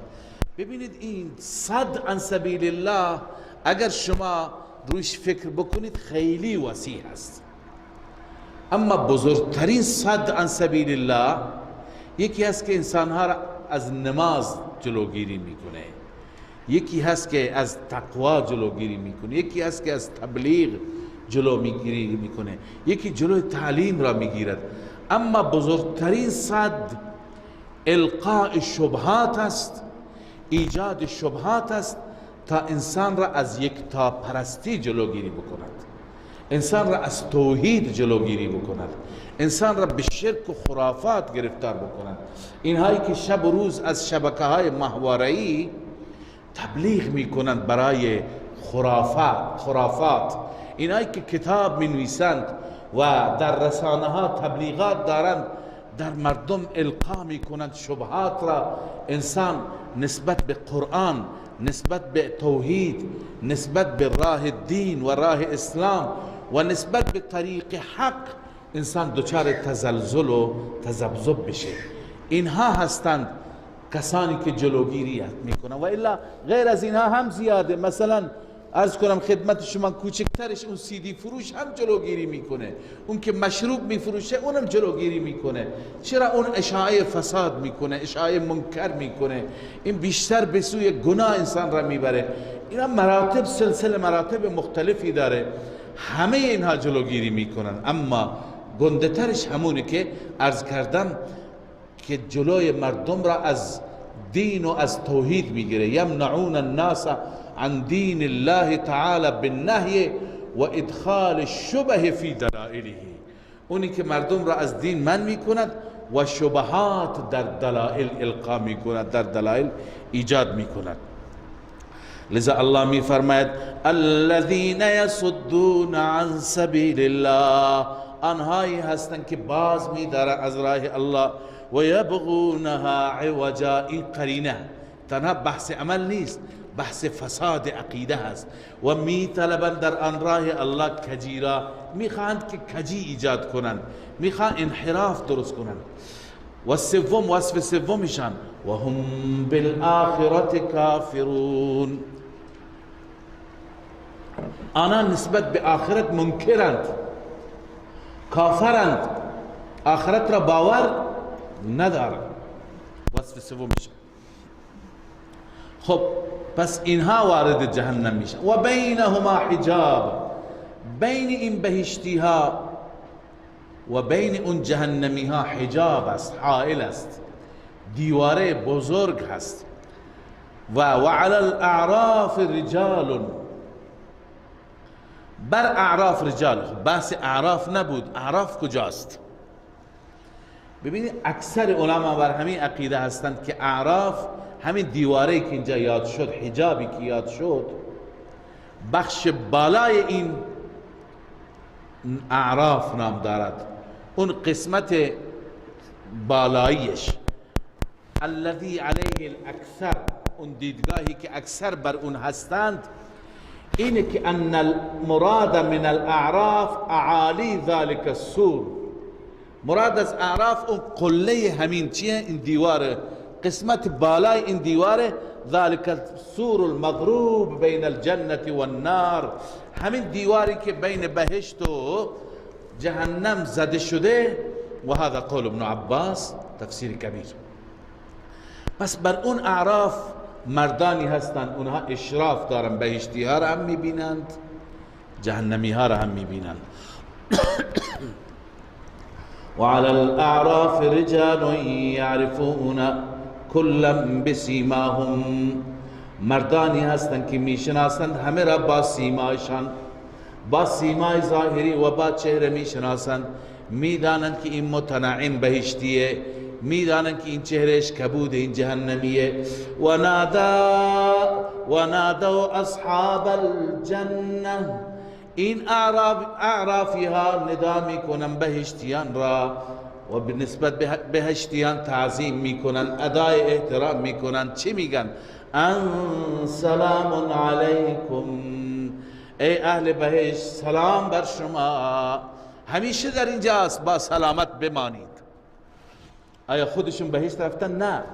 الله میفرماید لن یدخلوها و هم یطمعون، آنها داخل نشدند در حالی که اونها خودشان طمع دارند.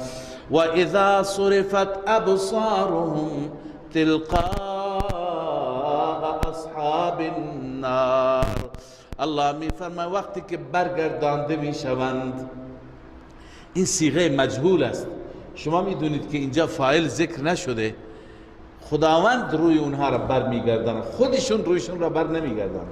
معلوم میشه حتی تمایل ندارم به جهنم و سوی جهنمی ها نگاه بکنن، ولی گاهی یک جایی را، یک منظره را شما دوست نداری نگاه بکنید و مواظب هستی اونجا نگاه نکنید، اما گاهی ناخودآگاه چشمتون میفته. لذا اینجا همین معنی مراد است. و اذا صرفت ابصارهم، یعنی ناخودآگاه چشمهای اونها به اون طرف برگردانده می شود.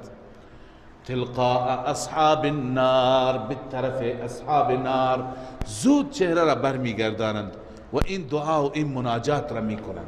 قالوا ربنا لا تجعلنا مع القوم الظالمین، بار الها ما را قرار نده با این قوم ظالمین، چون اینا بلا تکلیفند، یا این طرف میره یا اون طرف. وقتی که اینها را میبیند خدایا ما را جز اینها قرار نده.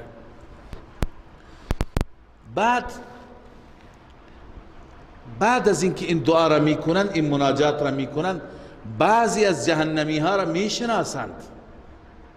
بعضی از جهنمی هایی که در دنیا مطرح بودند، برای خودشون بروبیایی داشتند، ادعای قدرت میکردند، تانک و توپ و هواپیماهای پیشرفته داشتند، اونها را میشناسند، اونها را سوال میکنند. این برای تذلیل و حسرت بیشتری اونهاست.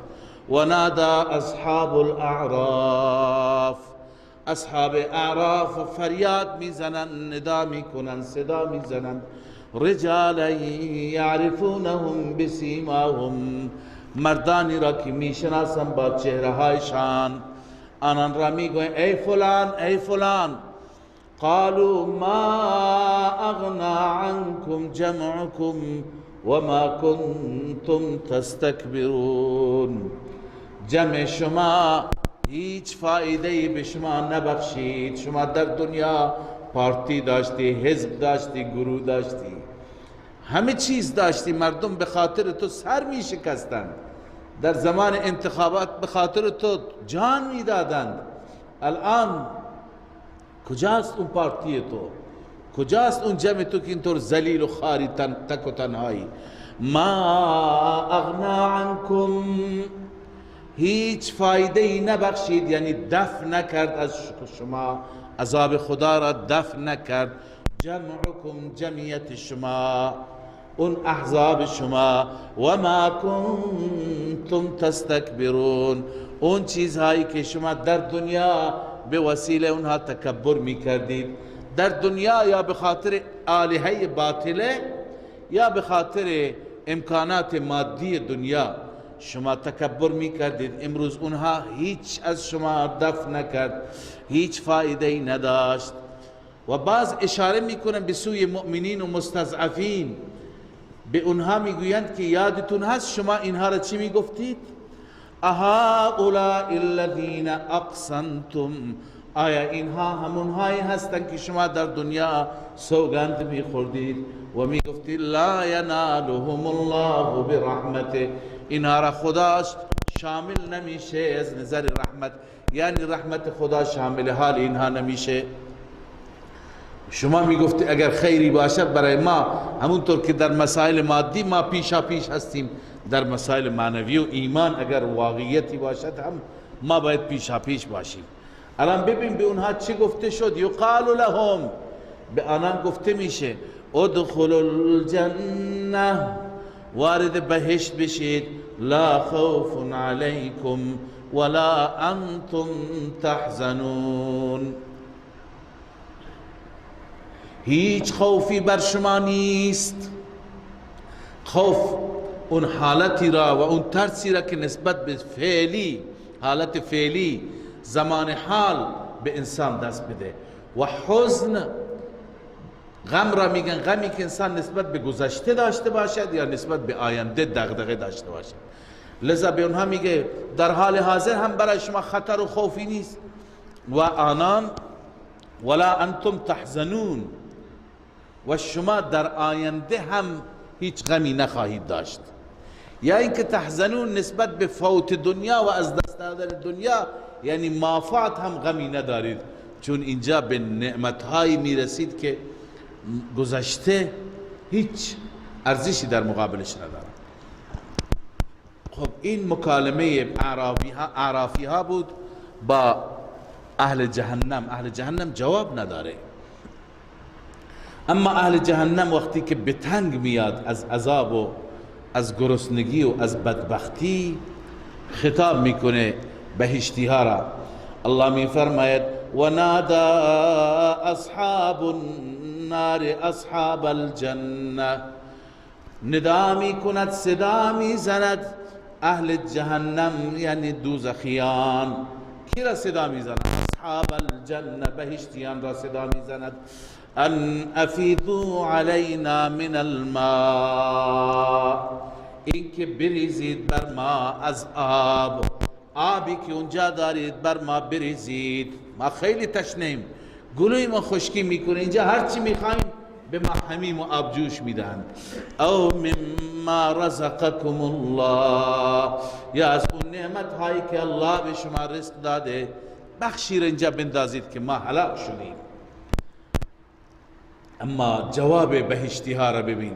قالوا ان الله حرمهما على الكافرین، آنها در پاسخ میگویند بدون شک الله اینها را حرام قرار داده بر کافرین. کافرین امثال شما اینا حرامند، شما نمیتونید بخورید. کافرین کیند؟ صفات کافرین: الذين اتخذوا دینهم لهوا ولعبا، آنهایی که دین خودشان را لهو و بازیچه گرفتند.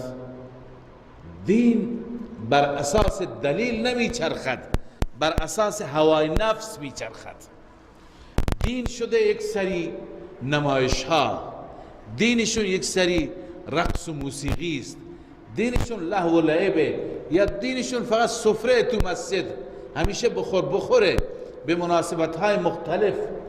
دینشون لهو و لعبه از این جهت که هرچی دوست داشته باشن حرام میکنن، هرچی دوست داشته باشن حلال میکنن. به نام خدایان، به نام آستانها یه سری حیوانات را اینها نخوریم و نمیخورند. یه سری حیوانات که خدا حرام قرار داده مثل ما اوهل لغیر الله، اینا را بخوریم. لذا الذين اتخذوا دينهم لهوا ولعبا فحرموا واحلوا ما شاءوا، هرچی دلشون خواست حرام کردن، هرچی دلشون خواست حلال. تفسیر مدارک روح المانی نشته فحرموا ما شاءوا واستحلوا ما شاءوا. باز هم هرچی دلشون خواست حرام و حلال کردند.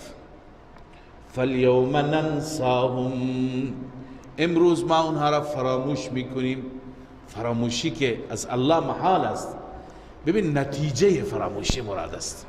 خیلی از صفات هستن که نسبتشون به الله عزوجل وقتی داده میشه اون صفات مال خدا هستن به اعتبار نتیجه. مثلا همین صفت نسیان، خدا نسیان نداره، اما شما اگر اینجا نسیان داشته باشید تسبیحتون را چکار میکنید؟ فراموش بکنید، ترک میکنید همین سر جا. پس نتیجه فراموشی چیه؟ ترک. نتیجه عرض کنم که ترحم چیه؟ خداوند عزوجل مثل ما العیاذ بالله چنان قلب انعطاف پذیری ندارد که از بیرون تأثر را بپذیرد. ما بچه یتیمی میبینیم داره گریه میکنه، قلب ما چی میشه؟ متأثر میشه. بعد نتیجه این تأثر و این ترحم چی میشه؟ ما بهش پول میدیم، ما سرش دست میکشیم، ما بهش غذا میدیم. الله که رحمش بیاد اون حالت اولی انفعالی که انسان از خارج متأثر میشه، اون در حق الله نیست. در حق الله این دومی هست که چی؟ الله عزوجل به او لطف میکند، بهش نان میده، بهش نعمت میده، بهش هر چی که الله بخواد میده. یا مثلا صفت غضب. غضب در میان ما انسان ها چی هست؟ یک حس درونی هست که اون فواره میزند. یه چیزی رو میبینی بچه داره فلان چیز رو میشکند، اون حس درونی چی میشه؟ اون احساسات تحریک میشه. یعنی از خارج، از بیادبی بچه یا از کنم که حرکت دشمن، ما در درون خودمون یک احساسی را میپذیریم، یک تأثری را میپذیریم. بعد از اینکه اون تأثر را پذیرفتیم چه کار میکنیم؟ عصبانی میشیم. عصبانی که شدیم او را شکنجه میدیم، او را میزنیم. پس خدای عزوجل که میگیم غضب میکنه، خدای عزوجل اون تأثر را ندارد. اون تأثیر پذیری را، اون خشم را الله عزوجل اون فورانی که در ما انسان هست او را ندارد، بلکه غضب به معنی چه؟ به اعتبار نتیجه، یعنی الله او را میزند، الله او را عذاب میده. پس تمام این صفاتی که لا یلیق بشأنه تعالی، لایق الله نیستند، به اعتبار چی هستند؟ به اعتبار انجام و نتیجه، نه به اعتبار احوال اولی. پس فالیوم ننساهم به معنی نسیان نیست، بلکه نترکهم. حاصل نسیان چیه؟ ترک کردن. لذا الله می فرماید فالیوم ننساهم کما نسوا لقاء یومهم هذا. امروز ما آنها را فراموش میکنیم، یعنی آنها را میگذاریم تو عذاب. تفسیر کبیر گفته ننساهم نترکهم فی عذابها کما ترکوا العمل للقاء یومهم هذا. اونها را در عذاب میگذاریم چنانچه اونها این روز را فراموش کردن، یعنی این روز را گذاشتن، برایش هیچ عملی نکردن.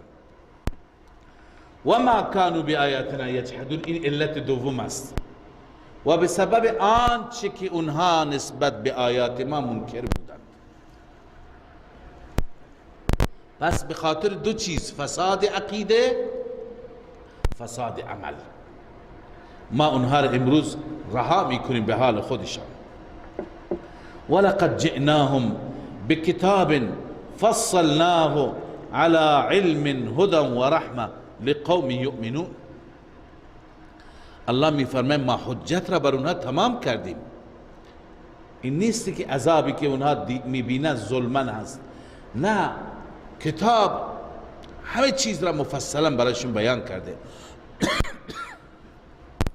ولقد جئناهم بکتاب، ما آوردیم برای آنان کتابی، مراد قرآن است. فصلناه على علم، ما آن کتاب را مفصل بر اساس علم، بر اساس علم و دانش ما مفصل بیان کردیم.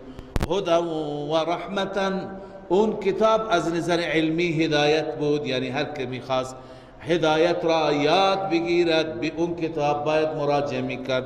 و رحمتا، از نظر عملی رحمت بود، یعنی هر کسی میخواست که رحمت خدا سرازیر بشه بر او کتاب عمل میکرد. لقوم یؤمنون، این برای قومی هست که ایمان میآورند، مستفیدین من الکتاب، مستفیدین من الآیات. هل ینظرون الا تأویله، اما چرا منکرین نمیپذیرند؟ اینا منتظر چی هستند؟ تخویف اخروی است. هل ینظرون الا تأویله، اینها منتظر نیستن مگر منتظر تأویل آن. تأویل یعنی چی؟ یعنی تحقق عذابهای خدا. اینا منتظرن که وعده خدا چی بشه؟ محقق بشه. تأویل یعنی محقق شدن. لذا الله می فرماید یوم یأتی تأویله، روزی که میاد تأویل آن، یعنی وعده اون عذاب فرا میرسد، وعده ها محقق میشه. یقول الذین نسوه من قبل، میگویند آنهایی که فراموش کردن اون روز را قبل از این، اونها میگویند قد جاءت رسلنا، رسل ربنا بالحق، همانا پیش ما فرستادگان رب ما به حق آمدند، واقعا آمدند. فهل لنا من شفعاء، اما ما اشتباهی کردیم که اون زمان نپذیرفتیم، ولی دیگه سفارش کنندگان زیاد داشتیم برای این آستانه ها، گوسفند کم نکشتیم، شتر کم نکشتیم، خیرات کم ندادیم. آیا امروز کسی از اینها میتونه شفاعت ما بکنه؟ فهل لنا من شفعاء فیشفعوا لنا. دو تا مطالبه داریم، یا اینکه آیا هست برای ما سفارش کنندگانی که سفارش بکنن برای ما، او نرد فنعمل غیر الذی کنا نعمل، یا آیا رای هست که برگردانده شویم به دنیا، برگردانده شویم فنعمل، ما عمل بکنیم غیر الذی کنا نعمل، غیر از آنچه که ما عمل میکردیم. در دنیا قبلا عمل شرکی انجام میدن، الان عمل توحیدی. در دنیا قبلا فساد میکردن، الان اصلاح. آیا ممکن است ما برگردانده بشیم؟ الله میفرماید و ضل عنهم ما كانوا یفترون، از اینها گم میشه آنچه که افترا میگفتن. یعنی خدایان باطله افترا بود دیگه، اونها رو میگفتن مشکل کشا، حاجت روا، شفیع و سفارش کننده، لذا اونها اونجا دیگه ناپدید میشن، خبری از اونها نیست. خب تا اینجا مکالمه بود، مکالمه اصحاب النار و اصحاب الجنه، اصحاب النار و اصحاب الاعراف و غیره. حال مدعا را ما یک بار دیگه میخوانیم، الله عزوجل تکرار میکند. بعد از تخویف مدعا تکرار میشه، بعد از تبشیر تکرار میشه، بعد از دلیل نقلی دلیل عقلی تکرار میشه، بار بار تکرار میشه تا که من و شما مسلمان بدونیم هدف اصلی اینه.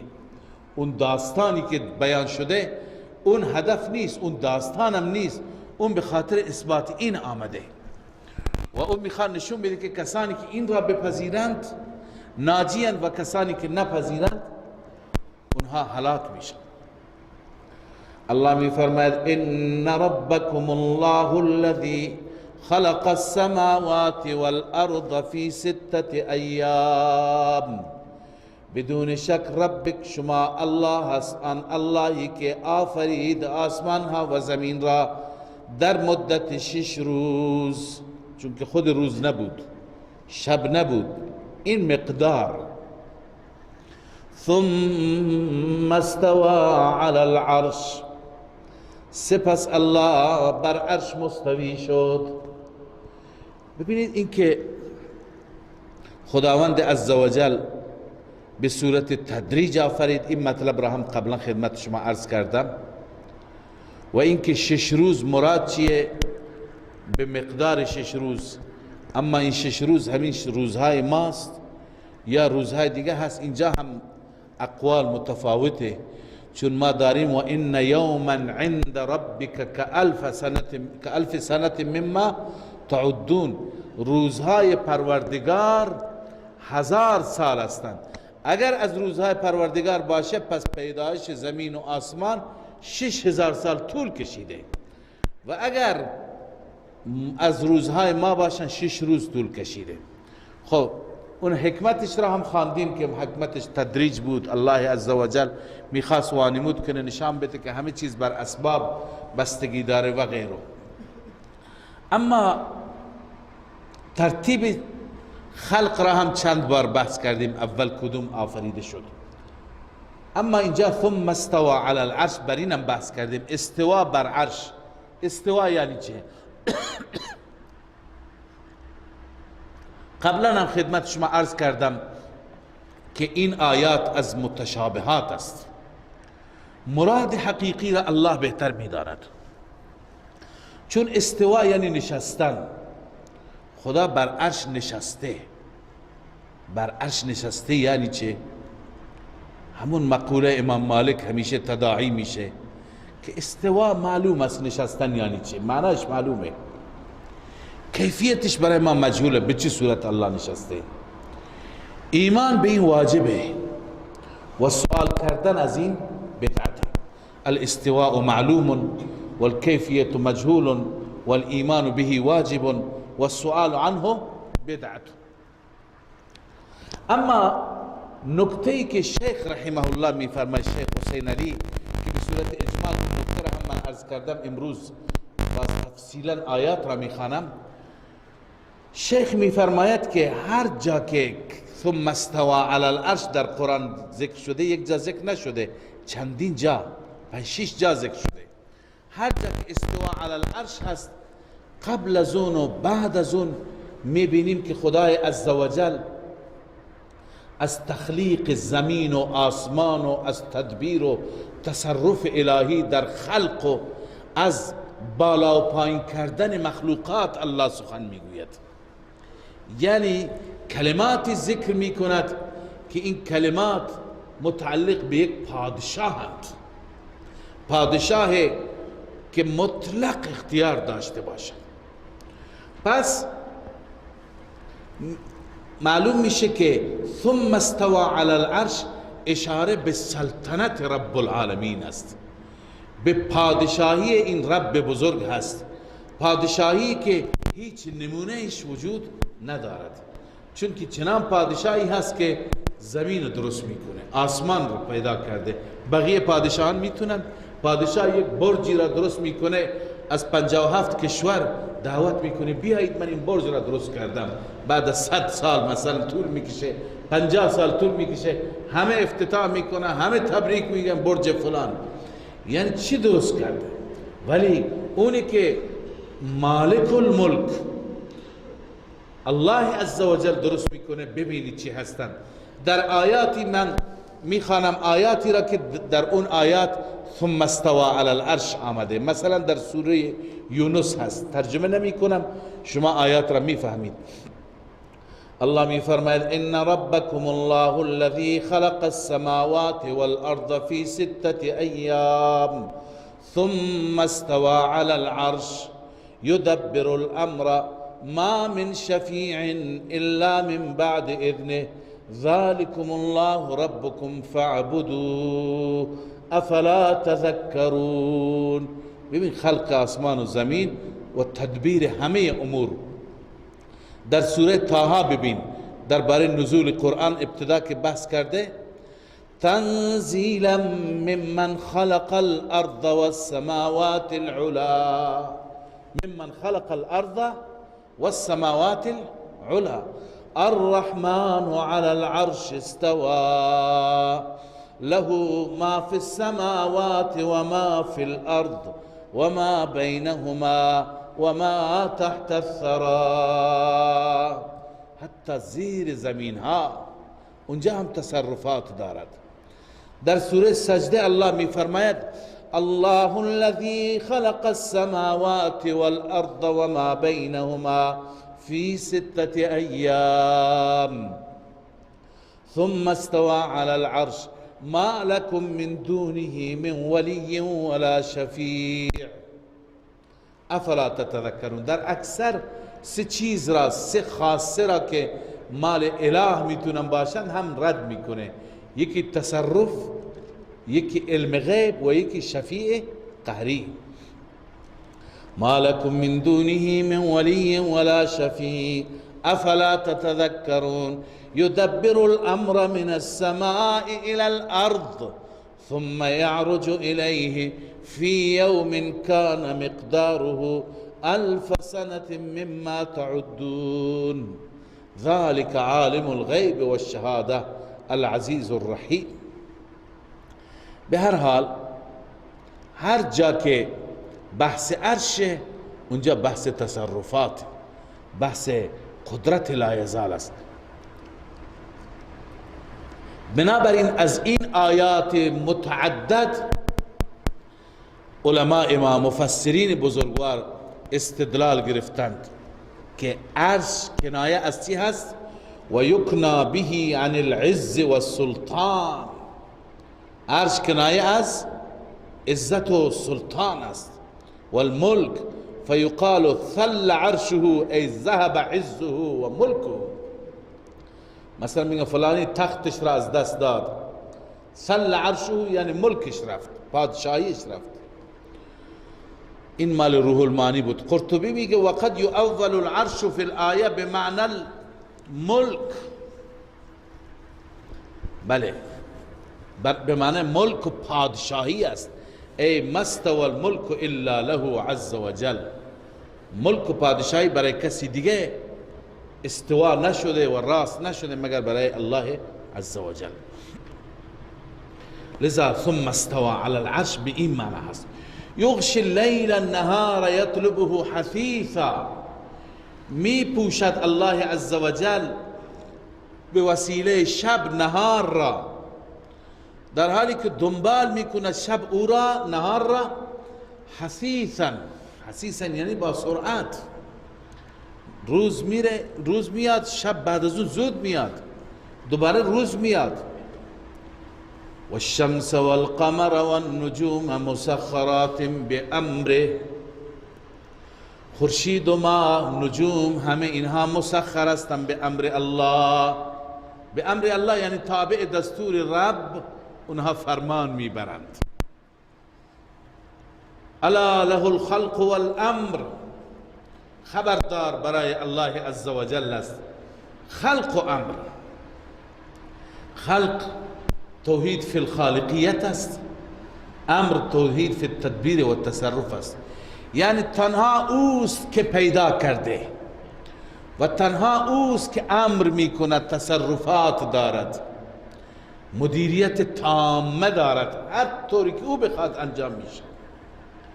انه تبارک الله رب العالمین. این نتیجه میگیریم که پس الله بابرکت است، اون ذاتی که رب عالمیان است.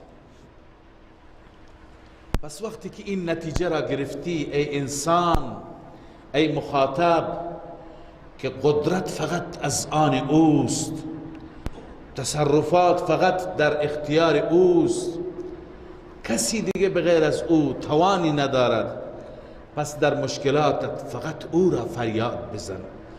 ادعوا ربکم تضرعا و خفیا، فریاد بزنید، بخوانید فقط و فقط از ربتان، هم در حالت تضرع و فروتنی و هم در حالت خفا. این دوتا از آداب دعا هستند، دیروزم خواندیم. بهترین دعا اون دعایی هست که آهسته خوانده بشه و همچنین با تضرع و عجز. انه لا يحب المعتدی، بدون شک اون ذات دوست ندارد متجاوزین را. متجاوز کدومه؟ اونه که بجای یا الله میگه یا فلان ادرکنی، یا فلان انصرنی. باید از خدا بخواهیم، پس نباید تجاوز کرد. الله متجاوزین را دوست ندارد. ولا تفسدوا في الارض بعد اصلاحها، شما در زمین بعد از اصلاح زمین دیگه فساد نکنید. مراد از فساد شرکه. ببینید ما قبل و ما بعد بحث توحید و شرکه. پس فساد نکنید. ای لا تفسدوا بالشرک بعد التوحید. مدارک گفته بعد از اینکه توحید آمد دیگه شرک نکن. ولا تفسدوا في الارض بعد اصلاحها، بعد از اصلاح زمین فساد نکن. وادعوه خوفا و طمعا، فقط او را بخوانید هم از نظر خوف و هم از نظر طمع، هم از او بترسید. الایمان بین الخوف و الرجاء، ایمان دایر شده بین ترس و امید. هم باید از خدا ترسید و هم خیلی امیدوار بود. صفات خدا را که ما در قرآن میخوانیم هم ما را امیدوار میکند و هم بیم میدهد. ان رحمت الله قریب من المحسنین، همانا رحمت الله قریب هست و نزدیک هست از مخلصین. محسنین را چه تفسیر کردیم قبلا؟ مخلصین، اونایی که کارشون برای خداست، اونایی که فقط خدا را در نظر میگیرند و کار میکنند. برداشتی که بنده از این آیه دارم اون اینه که ببینید از ما دو چیز خواسته شده. وادعوه خوفا و طمعا، در واقع یک چیزه، خدا را فریاد بزنید اما دو حالت داشته باشید. یعنی در زمان دعا کردن هم بترس که از دعایت رد نشه. فقط اینکه ما تو دلمون بترسیم نیست. ببین دعا با چی رد میشه؟ مثلا عرض میکنم یکی از موارد که عمل انسان با شرک آمیخته باشد رد میشه دیگه، هیچ عملی قبول نمیشه، چه برسد به دعا. یا اینکه مثلا انسان دعا میکند همونطور که در حدیث آمده لباسش حرام، مطعمه حرام، مشربه حرام، ملبسه حرام، غذی بالحرام، لباس حرام، طعام حرام، نوشیدنی حرام، فانا یستجاب له، از کجا برایش اجابت بشه؟ بترس، یعنی از اینها بپرهیز. نه اینکه فقط ما تو دلمون چی داشته باشیم؟ خوف داشته باشیم مبادا دعای من قبول نشه. درسته، این خوف هم باید باشه، این احساس هم باید باشه، اما اگر جایی هست فایده ترس اینه که اونجا رو اصلاح کنه، جای مشکل داری. اما اینجا عرض کردم دو حالت بیان شده، هم بترس هم طمع داشته باش. کدوم؟ هر دو تا 50-50 باشند یا یکی بیشتر باشد؟ بنده معتقدم طمع بیشتر باشد. چرا؟ بعد از این ببین صفت جلال آورد یا صفت جمال آورد؟ صفت جمال آورد، نه؟ ان رحمت الله قریب من المحسنین. بعد از این نگفت ان الله شدید العقاب. اگر میگفت ان الله شدید العقاب باید بیشتر میترسیدیم، کمتر طمع میکردیم. اما ان رحمت الله قریب من المحسنین برداشت شخصی هست. و هو الذی یرسل الریاح بشرا بین یدی رحمته. الله می فرماید الله آن ذات، دلیل دیگر بر قدرت الله، بر قدرت لا یزال، الله آن ذاتی هست که می فرستد بادها را در حالی که بادها مژده دهنده هستند پیشا پیش خودشان رحمت او را. بادها پیشا پیش رحمت الله را مژده میدن که پشت سر باران داره میاد.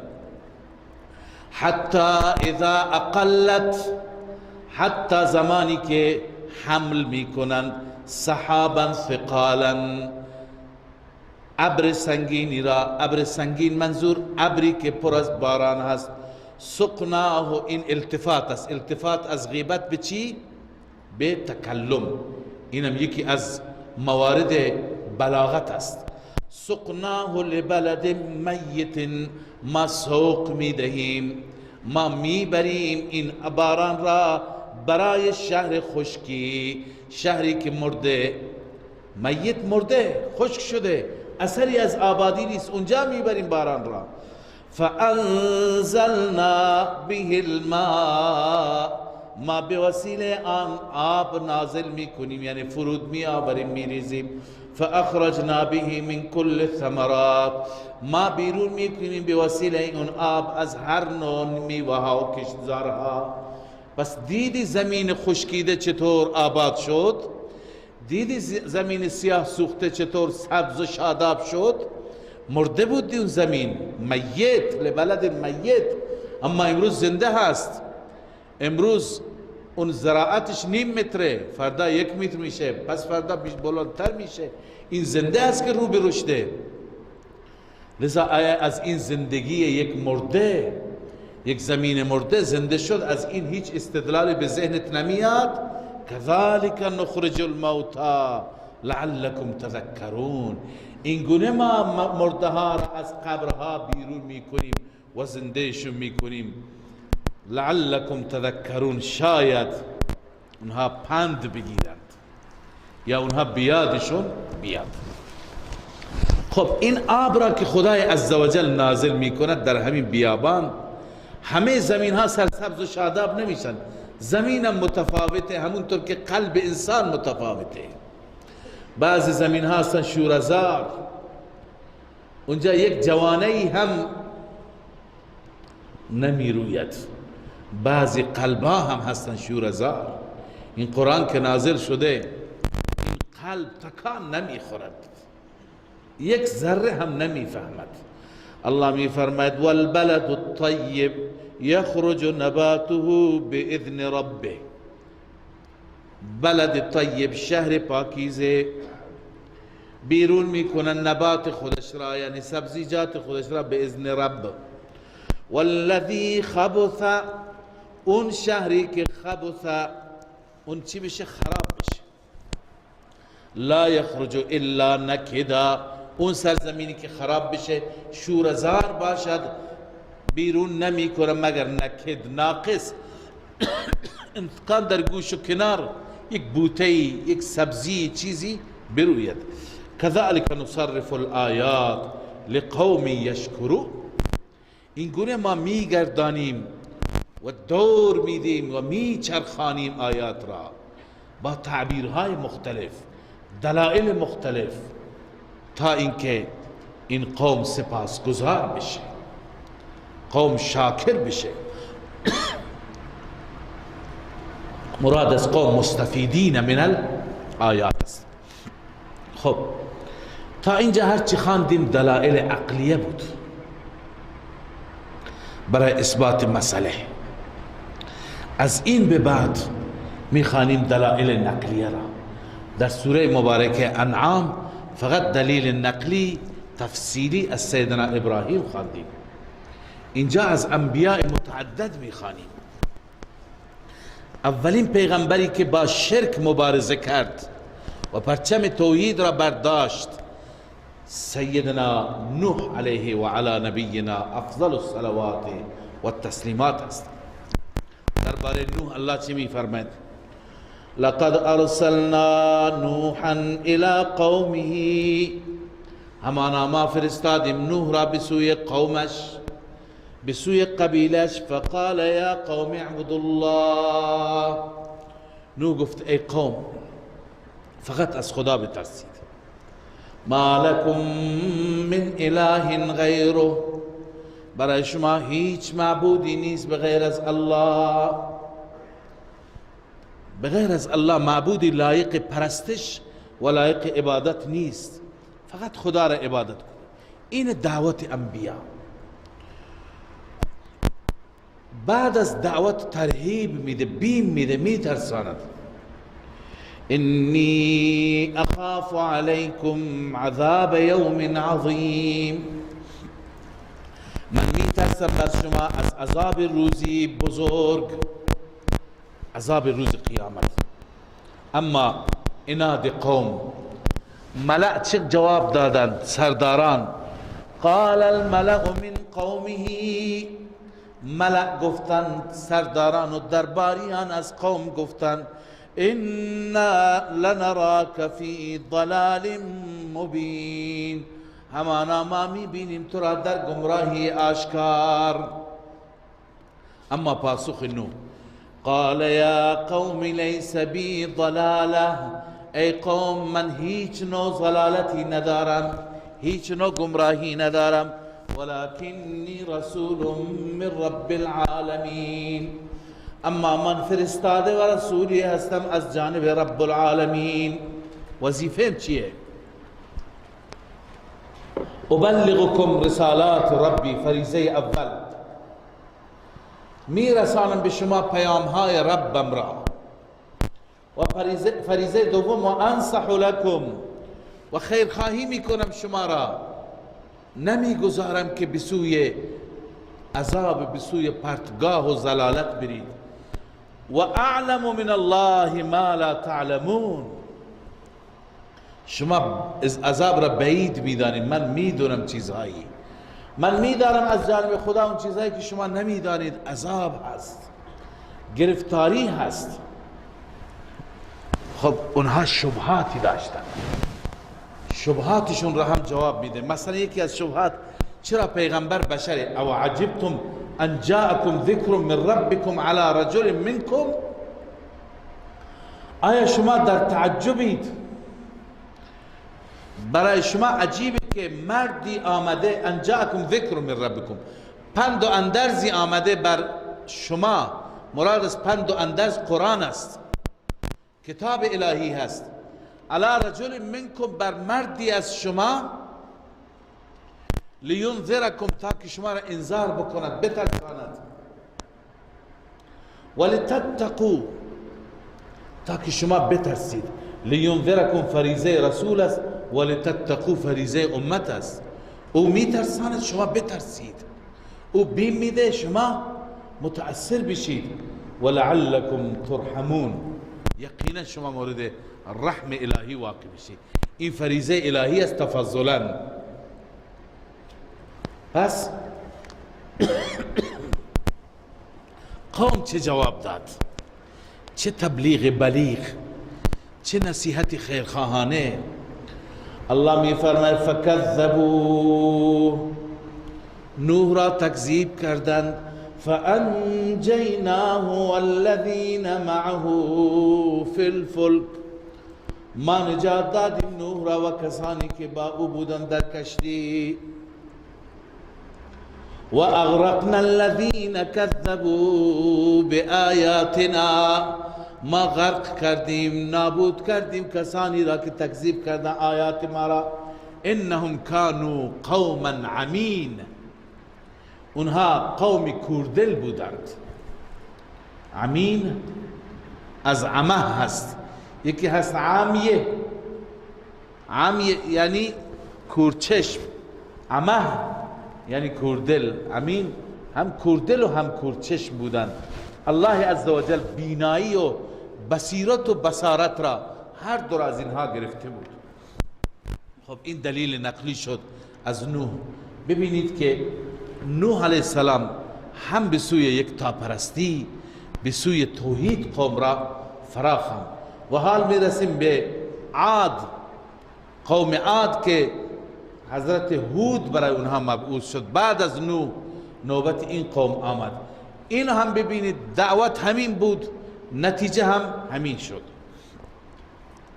و الی عاد اخاهم هودا، ما به سوی قوم عاد فرستادیم برادرشان هود را.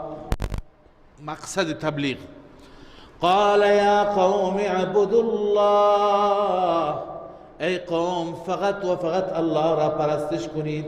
ما لکم من اله غیره، برای شما هیچ معبودی نیست به غیر از الله، کسی که لایق پرستش باشد. افلا تتقون، آیا از شرک نمی ترسید؟ الله می فرماید که قال الملأ الذین کفروا من قومه، اینجا هم ملأ آمدن، سرداران، درباریان، کسانی که کفر کرده بودند از قوم حضرت هود.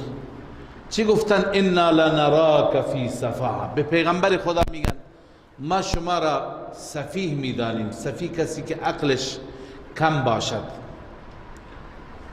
و انا لنظنک من الکاذبین، و ما شما را میپنداریم از کاذبین هستید، در این ادعای توحید دروغ میگی. والعیاذ بالله. پیغمبر ببین با چه خیرخواهی پاسخ میده.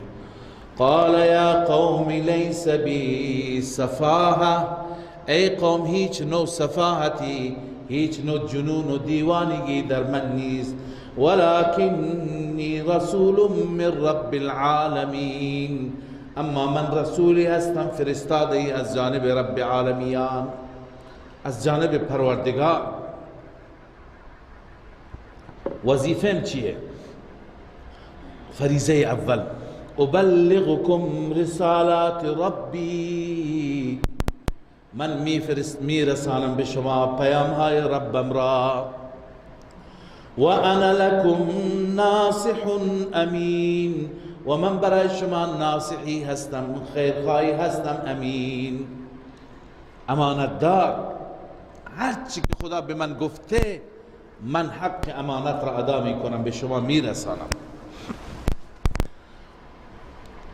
او عجبتم ان جاءكم ذکر من ربكم، آیا شما تعجب می کنید، آیا برای شما عجیب است ان جاءكم ذکر من ربكم، اینکه آمده پیش شما ذکری، یعنی پندی، اندرزی، موعظه‌ای، کتابی از جانب رب شما. لینذرکم علی رجل منکم، بر مردی. این ذکر چیه؟ ببین بعضی از مفسران گفتن همون ذکری که مال همه انبیا هست. اعبد الله ولا تشرکوا به شیء. لینذرکم، این مرد آمده تا شما را بین بدهد و ای قوم یاد کنید نعمت خدا را. خدا به شما چه جایگاهی داد. واذکروا اذ جعلکم خلفاء من بعد قوم نوح، یاد کنید زمانی که شما خلیفه بود شدید. ببین که گفتیم خلیفه هستیم، یعنی یخلف بعضکم بعضا، به این معنی اینجا ببینیم مفهوم اصلی خلیفه بیان شده. شما خلیفه بودی بعد از قوم نوح و زادکم فی الخلق بسطا و الله عزوجل از نظر خلق در شما فراخی آورد، افزود در شما از نظر بسطه یعنی فراخی در جسم، شما را قویتر، نیرومندتر، قوی هیکل آفرید. پس شما را از نظر بسطتن فی الجسم الله افزونی بخشید به شما. لذا ای قوم ناسپاس نباشید، شاکر و سپاسگزار باشید. فاذکروا آلاء الله لعلکم تفلحون. یاد کنید نعمت های الهی را شاید شما رستگار بشید. اما اناد قوم و جواب قوم، قالوا اجئتنا لنعبد الله وحده. آنان گفتند ای نوح، ای هود، آیا تو آمدی تا که ما فقط خدا را عبادت کنیم؟ لنعبد الله وحده، به تنهایی خدا را عبادت کنیم. و نذر ما کان یعبد آباؤنا، و ما ترک بکنیم آنچه که پدران ما عبادت می کردند. ما اون خدایان، اون معبودان آبایی و اجدادی را ترک بکنیم؟ اگر راست میگی ما که ترک نمی کنیم عذابت را زودتر بیار. فأتنا بما تعدنا ان كنت من الصادقین. بیاور اون چیزی که به ما وعده میدی و ما را میترسانی اگر راست میگی. حضرت هود چه جواب داد؟ قال قد وقع علیکم، پس بگیر که داره میاد، واقع شد بر شما، من ربکم رجس و غضب، از جانب پروردگار شما. رجس یعنی بلا و غضب و خشم. بلا و خشم الهی آمد. اتجادلوننی فی اسماء، اونا چی گفتن؟ اجئتنا لنعبد الله وحده و نذر ما کان یعبد آباؤنا. هود میگه آیا شما با من بحث میکنید در نامهایی که شما گذاشتید، نامهایی که برای بعضی از انسانها میگذارند که اون نامها شائبه شرک هست، درست نیست اینها، و شما گذاشتید، شما و پدرانتان، انتم و آباؤکم، شما و پدرانتان، ما نزل الله بها من سلطان، برای معبودیت اونها خدای عزوجل هیچ نوع دلیلی نازل نکرده. لذا شما اینها را از خود ایجاد می کنید. شما که اکنون دلائل من را نمی پذیرید، عذاب می خواهید، پس فانتظروا انی معکم من المنتظرین. شما هم منتظر، من هم منتظر، عذاب می آید. الله می فرمد فانجیناه والذین آمنوا معه برحمت منا، ما او را نجات دادیم. کی را؟ هود را و کسانی که ایمان آورده بودن با هود، برحمت منا، با رحمتی از جانب خداوند رحمت فرمود. و قطعنا دابر الذین کذبوا بآیاتنا، و قطع کردیم، ریشه زدیم، ریشه کسانی را که تکذیب کردن آیات ما را. و ما کانوا مؤمنین، و همچنین آنهایی که مؤمن بودن اونا را هم تکذیب کردند. پس این شد نتیجه تکذیب و این است نتیجه عناد. این داستان دوم و دلیل دوم نقلی بود. سومین دلیل، بقیه پیغمبران ها کذا برای قوم ثمود ما پیامبر خوب صالح را فرستادیم. الله می فرماید و الی ثمود اخاهم صالحا، به سوی ثمود برادرشان صالح را الله فرستاد. ارسلنا قال یا قوم اعبدوا الله ما لكم من اله غیره. لذا اینم دعوت توحید، همه یکی، اصول یکی هست. ای قوم فقط و فقط الله را پرستش کنید. ما لکم من اله غیره، برای شما هیچ معبودی غیر از الله نیست. قد جاءتكم بینة من ربکم، همانا آمده پیش شما بینه از جانب رب شما. منظور معجزه هست، معجزه ای که حضرت صالح علیه السلام نشان داد از دل کوه شتری را آورد. الله می فرماید که این معجزه از جانب ربتان هست. بله، هذه ناقة الله، این بیان بینه هست. هذه ناقة الله لكم آیه، این ناقه که از جانب الله است، این شتری که از جانب الله است. ناقه شتر مادر میگویند. لکم آیتن، برای شما نشانی هست. فذروها تأکل فی ارض الله، الله می فرماید بگذارید آن را که بخورد در زمین خدا. حضرت صالح گفت که بگذارید، چون که اونها خودشون شتر را خواستند و عجیب وحشتی خداوند در دل حیوانات اونها انداخته بود.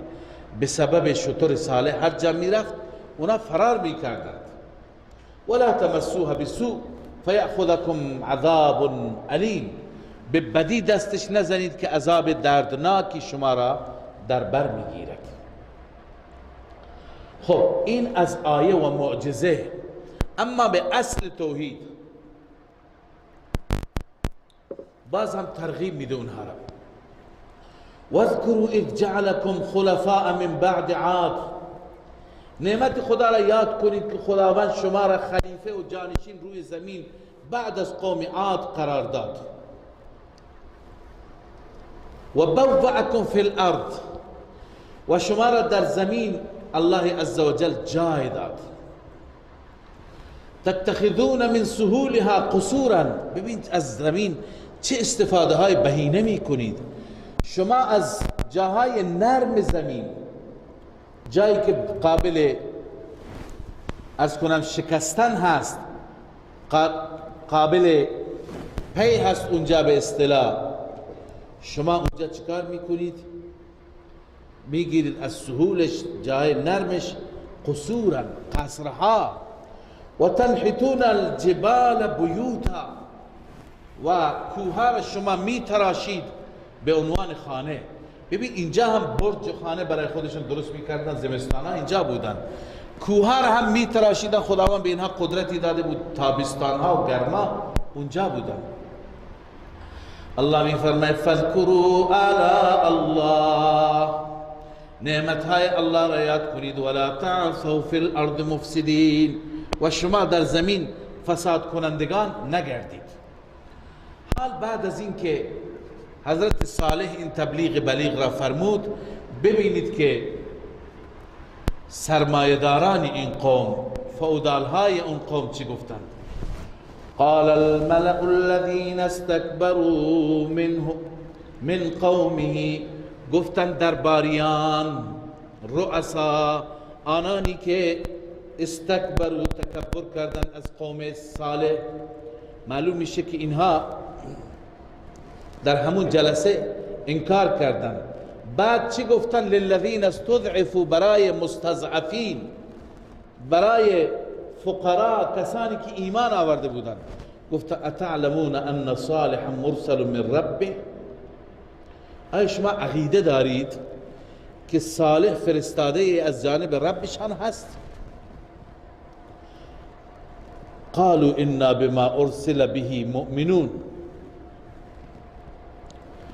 فقراء گفتند که بله ما این عقیده را داریم، و نه تنها این عقیده را داریم که اون رسول خداست، بلکه حرفش را هم تسلیم میکنیم. ما نسبت به آنچه که صالح فرستاده شده،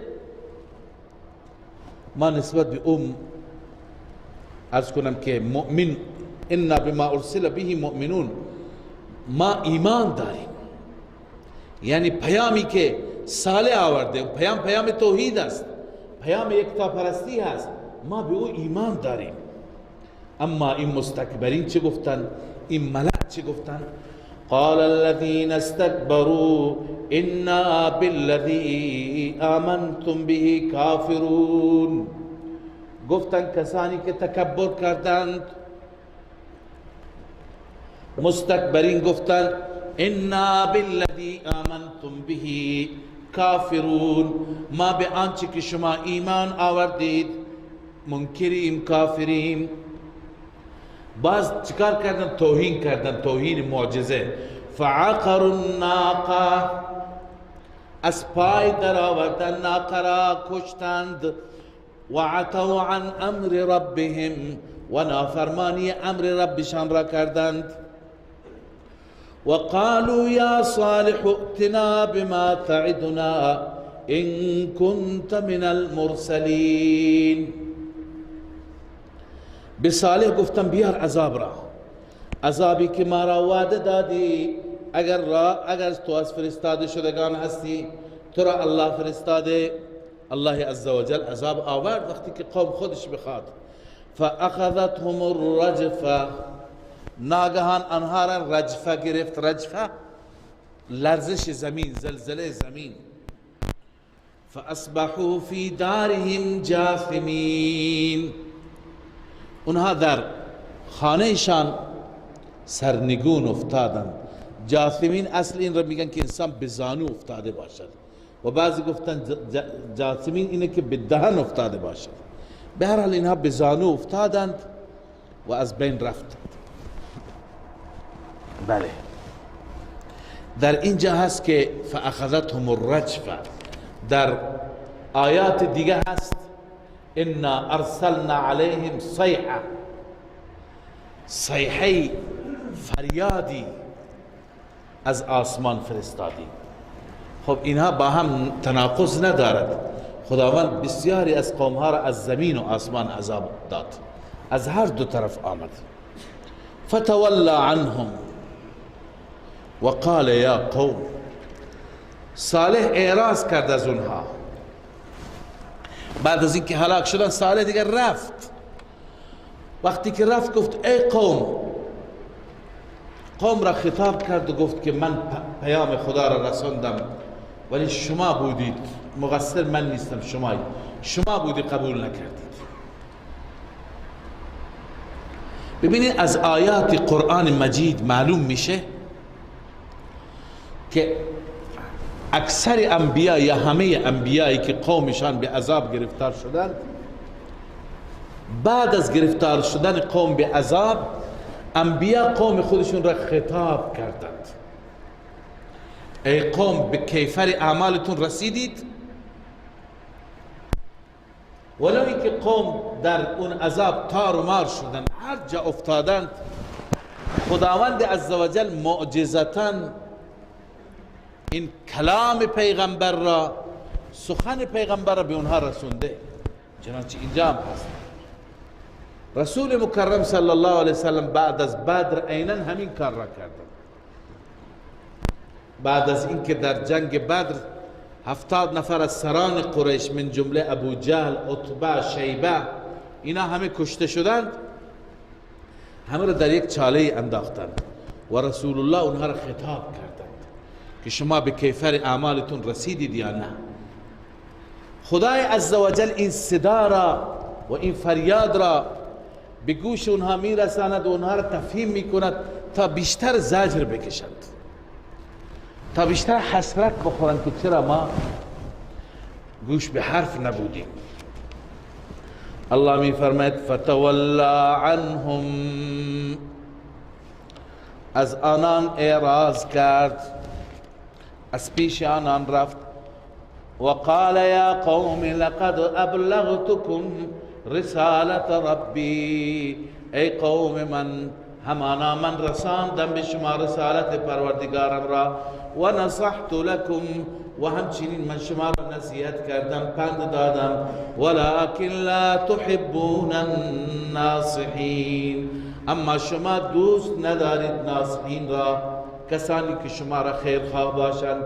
شما به خیرخواهی من صالح اعتماد نکردید. و بعد از واقع صالح چهارمین دلیل نقلی از سیدنا لوط علیه السلام هست. برای قوم لوط هم عذاب آمد. قوم لوط هم جنس باز بودند، هم جنسگرا بودند.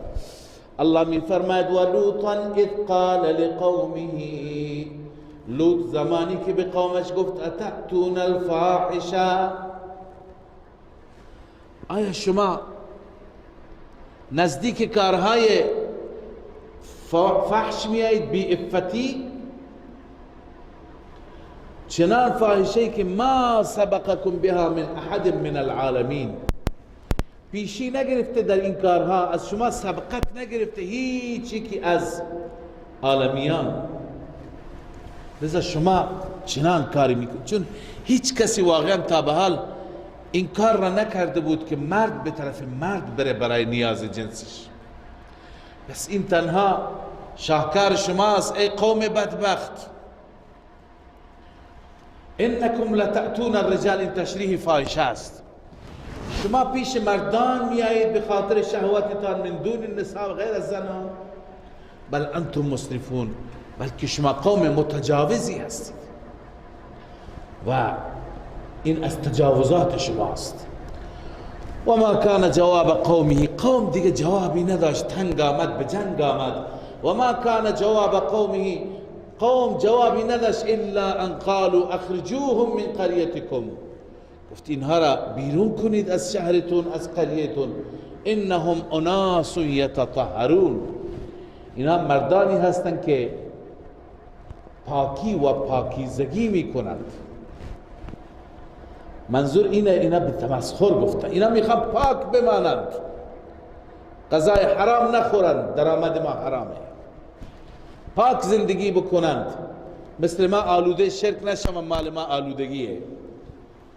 الله میفرماید فانجیناه و اهله الا امرأته، ما نجات دادیم هم لوط را و هم اهلش را مگر همسرش. کانت من الغابرین، همسرش از کسانی که اونجا ماندگار شدن، پشت سر ماندن، از اونها قرار گرفت. و امطرنا علیهم مطرا، ما باران بر آنها باراندیم، باران سنگ بود. فانظر کیف کان عاقبت المجرمین، اونجا برو ببین و تماشا کن که نتیجه و انجام کسانی که جرم کردند و انبیا را اذیت کردن، نتیجه بدشان چی شد. صدق الله العظیم.